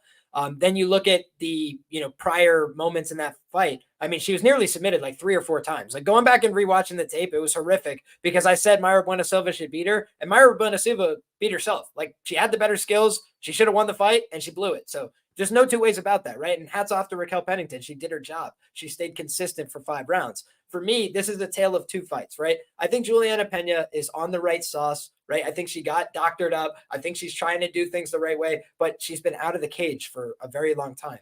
And I do like activity, right? 2 fights, 8 rounds of activity for the Raquel Pennington side since the last time she's been active. I think over at elevation, that could play a huge difference, right? So rounds 3, 4, and 5, I think are the Raquel Pennington hot zones. But I think that Pena in round 1 and 2 is live to win this fight by submission. I do think she's a very aggressive, assertive grappler. I think that Raquel Pennington is willing to mix it up a little bit too much in the wrestling and the grappling and the clinch sometimes. And we saw her nearly get punished for it last time, right? And against Mayra Bueno Silva gassed out, and guys, she was pulling guard. She was honestly just giving up on herself. Juliana Pena, for anything you want to say about her, was still trying to come forward against Amanda Nunes after getting her face shellacked off of her face. So I think that she's the kind of woman that's going to try and give herself a chance to win. I think she knows she needs to do that by grappling and making her uncomfortable. But I also think she could gas out trying to hunt that. So for me, the ITD for either lady is the potential Lambo. But more specifically, I would say Pennington KO at 20-1 or Pena by sub at plus 650. That's the way that I see it, man. I thought I had a fucking gold mine here because Juliana Pena is tough, right? She's extremely, like, she got her ass absolutely kicked by Nunes, right? Like bad. And she kept coming, like you said. Like I was talking to Sean. It was funny. I was talking to Sean and I'm like, dude, this girl got her absolute ass kicked for 4 fucking rounds. And in round 5, she's pumping up the crowd. I'm like, what the fuck is she made of? And she's coming forward, trying to throw her own self. But like her striking is so bad. It's like janky. She's like eating. She wants to eat like 3 punches just to land 1, right? That's like, it's not good, right? Can she get a takedown? I do think she can. Like she's kind of sneaky with her takedowns. And I think potentially she can get them. But Pennington is very versed with her like sub defense, man. She's really good. And the other thing with Pena that I don't like, that's probably going to cost her a lot in this fight, is she is submission over position all fucking day. Like she's freaking going for subs, like crazy. Like she wants to sub and she loses a position a bunch of times doing that. And, if she gets her down here, I think she's probably going to hunt for a sub and lose position again against Pennington. And obviously Pennington had some shaky moments against MBS last fight, where she got her back taken. There were some chokes in, but she's doing all the right things, right? She does all the right things to fight off the chokes and reverse position some of the time. But the one thing that's consistent with Pennington is, one, she has a lot of volume. She has very, very good clinch work. That's the other thing, Liam. Last fight, she couldn't really get off a lot of her clinch work. You know why? Because MBS is nastier than her in the clinch work. She just couldn't get it off. And MBS was kind of giving it to her in the clinch. She was, Raquel loves the knees, the elbows, the this, the that, but, she was taking it right back from MBS there. I don't think Pena is very good in the clinch, to be honest. I think she gets beat up a little in the clinch. And do I think like Pennington hits hard on the feet and she can knock her out? No. But I think there's accumulation here. I think there's 2 years ago where she absolutely got her ass whipped for 5 rounds. She was cut and bleeding and this and that. The same thing can happen right here, right? It could be one of those where she just fucking beat up by the volume, by the amount of elbows and knees that she's eating, and come, round 3 or 4 and she's really beat up. It just might be like one of those mercy stoppages, right? I'm looking at these fucking lines on 3, 4, 5, and it's like 90, 110 to 1, 130 to 1. I'm like, what the hell? This shit is insane. I'm like, okay, well, The one girl keeps coming for 5 rounds. And I know Pena has very good cardio. Don't get me wrong. Like, she's going to keep coming. But I also think she might be taking an ass beating again. And it's like, okay, you're going to give me 130 to 1 in round 5? Well, fuck it. I'm going to click the button. Like, it is what it is. It might not happen, but like you said, 24 to 1 on the KO. And then 3, 4, 5 are like absolutely astronomical. And I know Pennington has great 5 rounds of cardio, and so does Pena. But like, one girl has really taken a beating of late. Like, and she's been out for 2 years, right? And have to think, Pennington is the one who's been active. Like, Pena took a ass whooping of the century and then has been disappeared for 2 years. Like, is she even the same fighter? I think that's an open question. And she's fighting at elevation. Like, I don't know how she's going to react to that. I do know that Pennington trains at elevation, but I don't know how fucking Pena is going to react to elevation, because I don't think she's ever fought at elevation, to be honest. I haven't searched her whole career, but I don't think she's fought at elevation. So, like, I don't know. Does she have the good GDR fight? Where was her cardio there? She completely death gassed by round 3. Fell off the cliff and got subbed. Didn't she get subbed in that fight? Yeah. She got subbed unconscious, choked to sleep. Which is like not a great look, right? So yeah, maybe you could just like do 3, 4, 5 and then sprinkle the KO, because you don't want to get burned. But yeah, it's I see a bunch of fucking scribbling with her. You got so many. There's numbers. A 3, 4, 5 in there. There's somewhere in there. I see it. 3, 4, 5 KO, 4,300. Yeah, I mean, those lines are fucking insane. Like 130. When I saw 130 to 1, I'm like, how fast can I go there to click the button? So yeah, Tim, it's off to you, and I'm pretty sure I know what you like. Yeah, I mean, what I had at first was I had sub 3, sub 4, sub 5, because I thought that was kind of more likely from Pennington. But then when I saw the same lines, I was just like, this is just stupid. These lines are just absolutely stupid. Yeah, round 3 is 24 to 1. Round 3 is 24. Round 4 is 28 to 1. Round 5 is 31 to 1. And then you just tag those up with 95, 110, 110. Like, those are just, where did you see 130, by the way? I was just curious. FanDuel, 130 to 1, bro. Jesus Christ. I see it. It's actually it's not even 9. It's 110 for round 3, 110 for round 4, and 130 for round 5. It's gone up, because I was looking at it earlier today, so those have gone up. So that's awesome. Yeah, I think it's most likely, honestly, that kind of like the GDR fight, to be honest. I think she probably goes for a stupid takedown in rounds 3, 4, 5, and Raquel catches her in a sub like she did Macy Chase on. I think that's more likely, but yeah, these lines are just stupid. So yeah. The other thing I forgot to mention, I have it here in my notes. Like, if you watch some of Pennington fights, like, she's cutting, like, she's beating up. These girls are bleeding in a lot of her fights. Like, she's fucking them up because she throws so much fucking volume. It's not like she's like some huge puncher or anything. Like, no, she's not. It's volume, man. It's nonstop volume from her.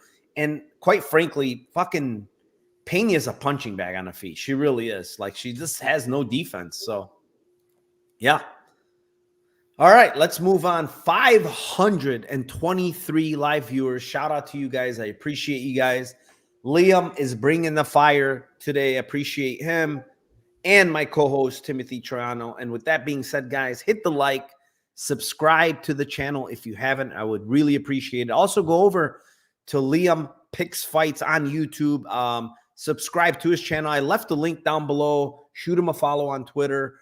Also, my link for my Discord and my Dub Club is down below, $25 a month. Click that link, join. If you like live betting, we do pretty well in live bets. So, yeah, with that being said, let's move on to the main event of the night, and it is in the light heavyweight division. It is the 11-2 Alex Pereira versus the 13-5 Khalil Rountree Jr. And I will kick this one off. I heard some rumors. I don't know how true it is, but this guy seems to have a broken nose. That happened like 3 weeks ago, I believe. Khalil Rountree. It looks like his nose is kind of marked up on the front of it. I don't know if that's from the broken nose, but like if you have a broken nose at elevation, it's probably very fucking bad. You can't breathe through your nose. You're probably going to be breathing through your mouth and you're going to gas very fucking bad. But I don't think that's going to even come to play here. I just looking at these two guys, like, yeah, I get why some people are playing Rountree, but man, the size difference, the technical striking is just, it's way better. This guy, the one thing I really hate about Rountree is so he's a southpaw, right? His right hand is literally always down here. It's always down here. And it's like, what's Pereira's favorite punch? The left hook. Like, okay, this is very bad news, buddy. Like, why is your hand always down? Like in every fight, it's down. And I just think he can get countered really bad with the left hook. And, you know, he's been knocked out before. Is he dangerous? Sure. But like Pereira, I just think at 205, this is his division. They're giving him a striker. They're giving him another striker for, I don't even know why or how Rountree got to this spot, but he did. God bless him. You know, let him collect the money here and make a decent paycheck. But I think it's Pereira KO here. I'm going to go with 2-3 just because I think, not because I think like, oh, he can't KO him in one. I just think Pereira's a smart fighter. I don't think this guy is just going to sit there and swing. You know, let's measure dicks, right? Let's just stand in the middle of the cage and swing, right? He's more technical. He wants to pick you apart. And I do think that he knows what's coming back from Rountree is dangerous. Like he has power. He has that straight left right down the pipe. He has a lot of power in that punch. So I do think he's going to kind of technically pick him apart, get the kicks in. That's the other thing. I seen him get kicked a lot, Rountree, from Jesus. Who was that? Who was his last opponent? Anthony Smith. Anthony Smith was fucking kicking his leg a ton. You know, out of the, you know, and it's southpaw against orthodox, and he still managed to kick him.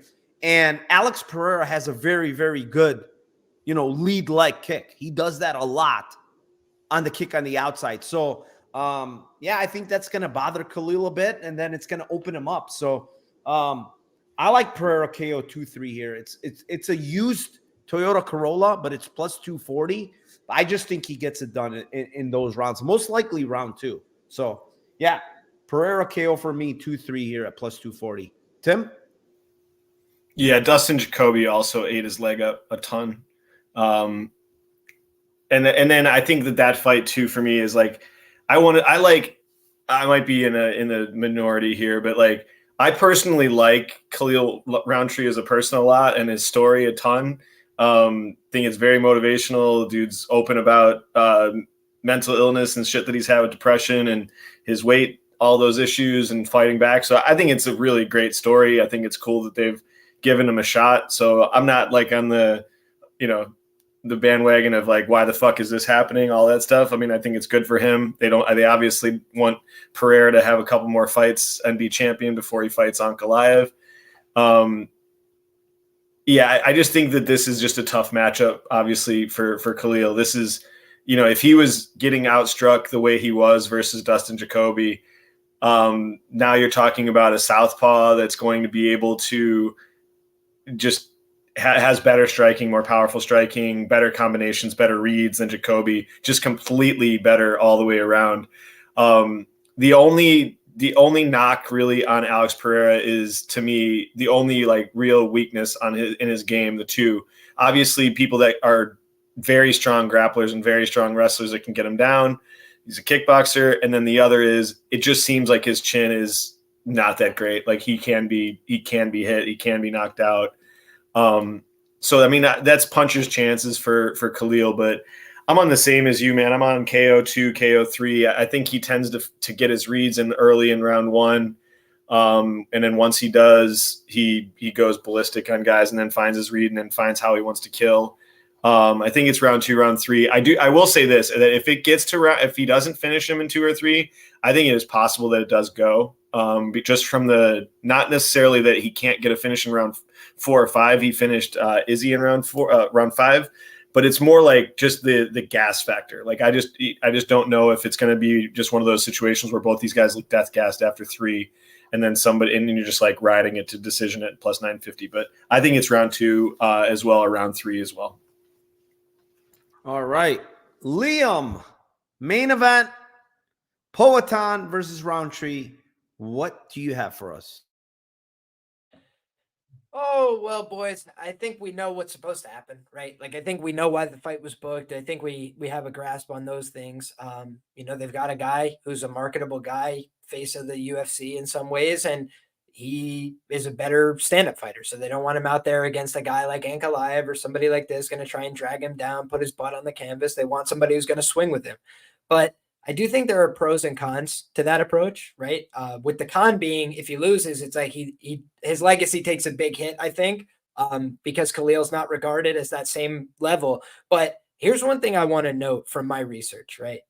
Khalil Rountree, 13-1 knockdown ratio in his UFC career. That's simply outrageous, right? Like if you guys just look through, like there are very few people that have ever put up those kind of numbers in the UFC. He got knocked down, I think it was by Johnny Walker in the clinch. And that was what led to Thailand Khalil. He went over to Thailand because he said my Muay Thai clinch was nothing, right? It didn't exist. I got beat up there. I got exposed there on national television. So I went to Thailand to fix that. And you look at a guy like Khalil, he's never been my cup of tea. I'm a wrestler. I'm a grappler, right? I kind of have a soft spot for some fighters that approach it like that. But I will just say, when you look at what Khalil brings to the table and you're looking at how you would beat Alex Pereira, I know that a lot of sharp guys agreed with me that somebody like Vieira had a chance to knock him out. Somebody like Jan Blachowicz had a chance to out wrestle him. By the way, guys, go back and rewatch that fight. Super close, split decision type fight with a 40-year-old, right? And a guy who could grapple, right? But did they compete on the feet for most of the fight? Yes. Was it still a competitive fight on the feet? Yes. And so there's some data points to me that suggest, like, yeah, Pereira can kill people. He can hit people one time and they die. But he also fought 5 rounds with Izzy, right? He also went out there and got hurt by Izzy in the first round very badly, didn't fall over, got to recover in between rounds, came back out, did great. But then they did the same fight and he was having the same success and he got hit with the same shot and he died that time. And then you're like, okay, I'm 37 years of age and I'm fighting maybe the most explosive guy I've fought. Like, Yuri's an explosive guy, but he's not as fast to the kill on these single shot, entries as, he doesn't have a 13-1 knockdown ratio. We'll put it that way, right?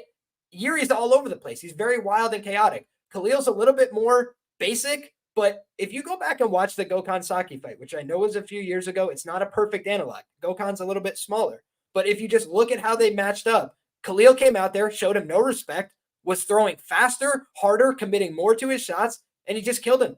It was who landed first, and he killed him. That was it. And so when you look at a fight like this on paper, if this fight was taking place in glory, I think the line would be slightly closer. And not because Alec isn't a great fighter. He's a great fighter. He's a deserved favorite.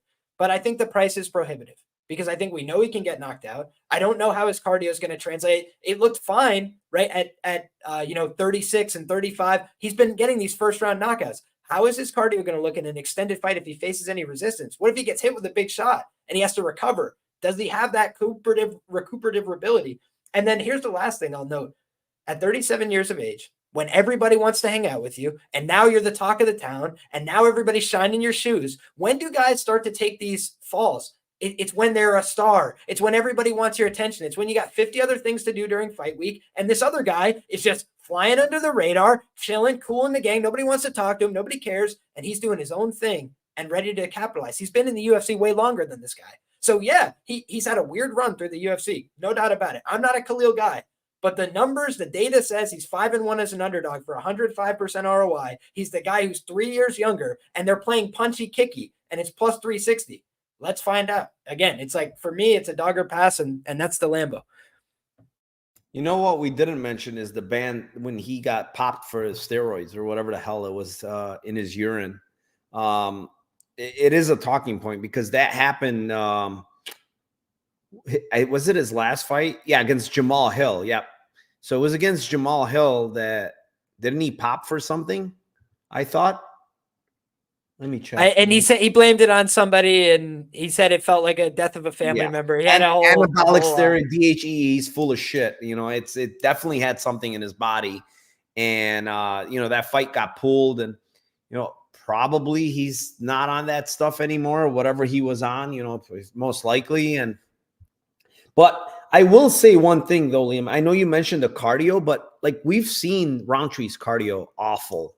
I'm not saying he has good cardio. All I'm saying is, like, imagine these two guys are both gassed and nobody gets knocked out, and they have a competitive kickboxing match for 25 minutes. Again, it come down to a more. It could 100% happen. I think I think if this fight doesn't end in like 2-3, it's not ending later. I think both guys are fucked. They're dead tired. My actual prediction for Roto Grinders was either guy by KO in round 1 or 2 or split decision. That's what this fight feels like to me. That's probably accurate. Like I don't see it a late round knockout from these guys. It's just because I just feel like both of them have probably not good enough cardio to go 5 hard rounds, you know, especially at elevation. Like we have to keep saying that because it is what it is, right? But yeah, I mean, that makes sense. You know, Khalil is dangerous. Like one thing you can't take away from him is power. Like the guy has a lot of power. Like if there's one thing he's gonna do is he's gonna swing for the fences. He's probably gonna go out on a shield, I would guess. You know, he's not gonna just lay down. So yeah, it's an interesting fight. You know, the guy, we've seen this before too, like where somebody comes out of the blue, gets an opportunity and just wins it. Like it's happened before. So we'll see what happens. Obviously the UFC does not want their, you know, their golden fucking shoe or whatever you want to call him losing here. But yeah, it is what it is. It's still a fight. So yeah, all 12 fights, guys. Appreciate you guys. It's time for our Lambo parlay. I will start with mine. I'm going conservative this week, guys. I'm not fucking around. I need to hit a Lambo parlay. So I'm going a little conservative here. My Lambo parlay is going to be Ryan Spann KO 1-2, Almeida KO 1-2, and Alex Pereira KO 2-3. It's 14-1. That's very conservative. But then we're going to get a little crazy, and we're going to add Kevin Holland KO 2-3, and it's going to get to 162-1 with Kevin Holland KO 2-3. So, yep, conservative here. They're all KOs. I'm taking it easy. Tim, are you going to take it easy or are you going to go crazy? I'll defer to Liam. Go ahead, Liam, our guest. You can finish. All right, Liam, go ahead. I am definitely not quite ready, but let's see what this pulls up to, okay? Here's the long shot that we're going to roll with today. We're going Court McGee by submission, okay? System fading the neck of Tim Means, all right? Then we're going Delit ITD at plus 600. I think that is simply too wide. I respect Kevin Holland, but I do not think that 185 is a good move for him, and I think he could get TKO'd. I think he could get submitted as well. So we'll go with those two. And last but not least, what do we grab here? This is a tricky one. This is where the rubber meets the road. This is where we're really going to have to find the answer. We're going to go with Jose Aldo by knockout, and to make it one consistent book, plus 650. That's McGee by submission, Delidze ITD, and Aldo by knockout, 471-1. God bless and good luck, folks. That's a long shot if I ever heard one. So you're not messing around, in other words. You're just coming here and just firing away. It's not even a Lambo parlay. What we're going to call this the Super Bowl. Yeah, no, the Super Bowl parlay. Tim, what do you got for us? Yeah, this is by a Lamborghini dealership parlay right there. I am going to go decision parlay here. All these guys are decisions. Tisha by decision. Alex Hernandez by decision. Kevin Holland by decision. Buckley by decision is 31-1. And then if you want to add Pennington by decision, it's 66-1. I don't mind it. Yeah, there's probably going to be a lot of decisions. It's altitude. Pay-per-views have been decision central lately. Yes, so. I mean, it's been, yeah. You know what? Dixon's asking, Narco, can you each give your favorite Lambo of the night so we can parlay? I like that idea, actually. That's something we've never done. Actually, my favorite Lambo would be my favorite Lambo would be Rodriguez by decision at plus 240. Marina Rodriguez decision, 240 for me. Tim, what do you got? What's your favorite one? You took mine. You like Marina Rodriguez too? Yeah, no, I'll take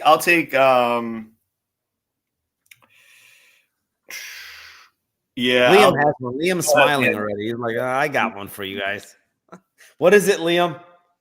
I'm rolling with McGee by sub plus 800. I think it's a crazy price. And here's the last thing I'll say, because I didn't mention this before. Narrative Nation, the Stormin' Mormon, the only Utah fighter on the roster. Is there another? I can't think of one. He's going to go represent for the folks in Utah, and he's putting this man to sleep. Yeah, that's a good point. By the way, both guys, it's hilarious when I listen to their interviews.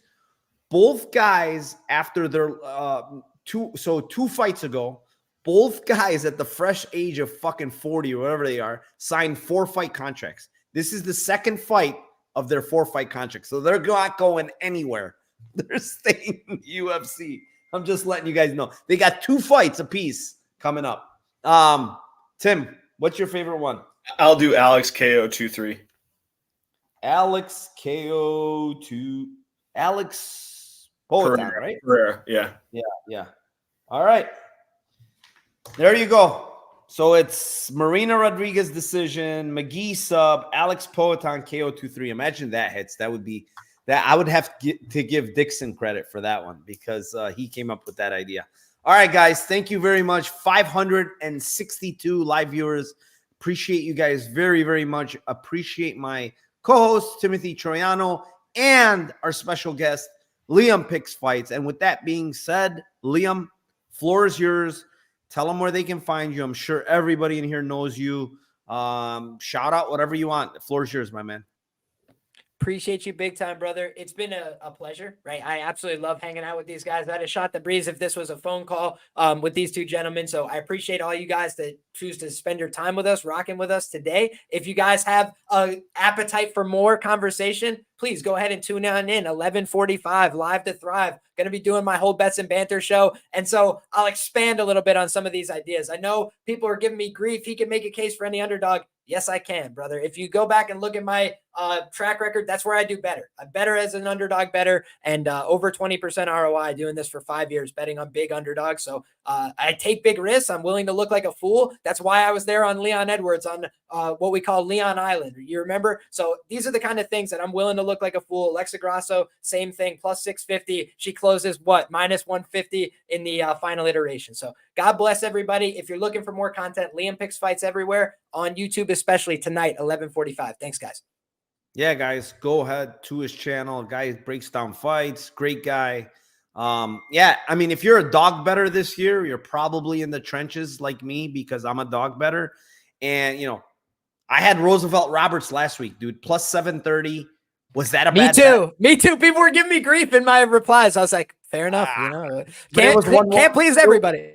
1-1 going into the third. 1-1 going into the third. And he was a plus 730 dog pre. I'm like, are you going to hate that? I would make that bet 10 times over watching that fight. And, you know, it is what it is. They're just not hitting this year, but shit can turn around. Tim, do you got anything else going on where they can follow you and what you have? At Timothy_Troiano, no longer the great Cornholio as of last week. So now we're back to at Timothy_Troiano. All right. Thank you again to both of you. Thank you to everybody in chat. Appreciate you guys. And one last thing. Let's cash those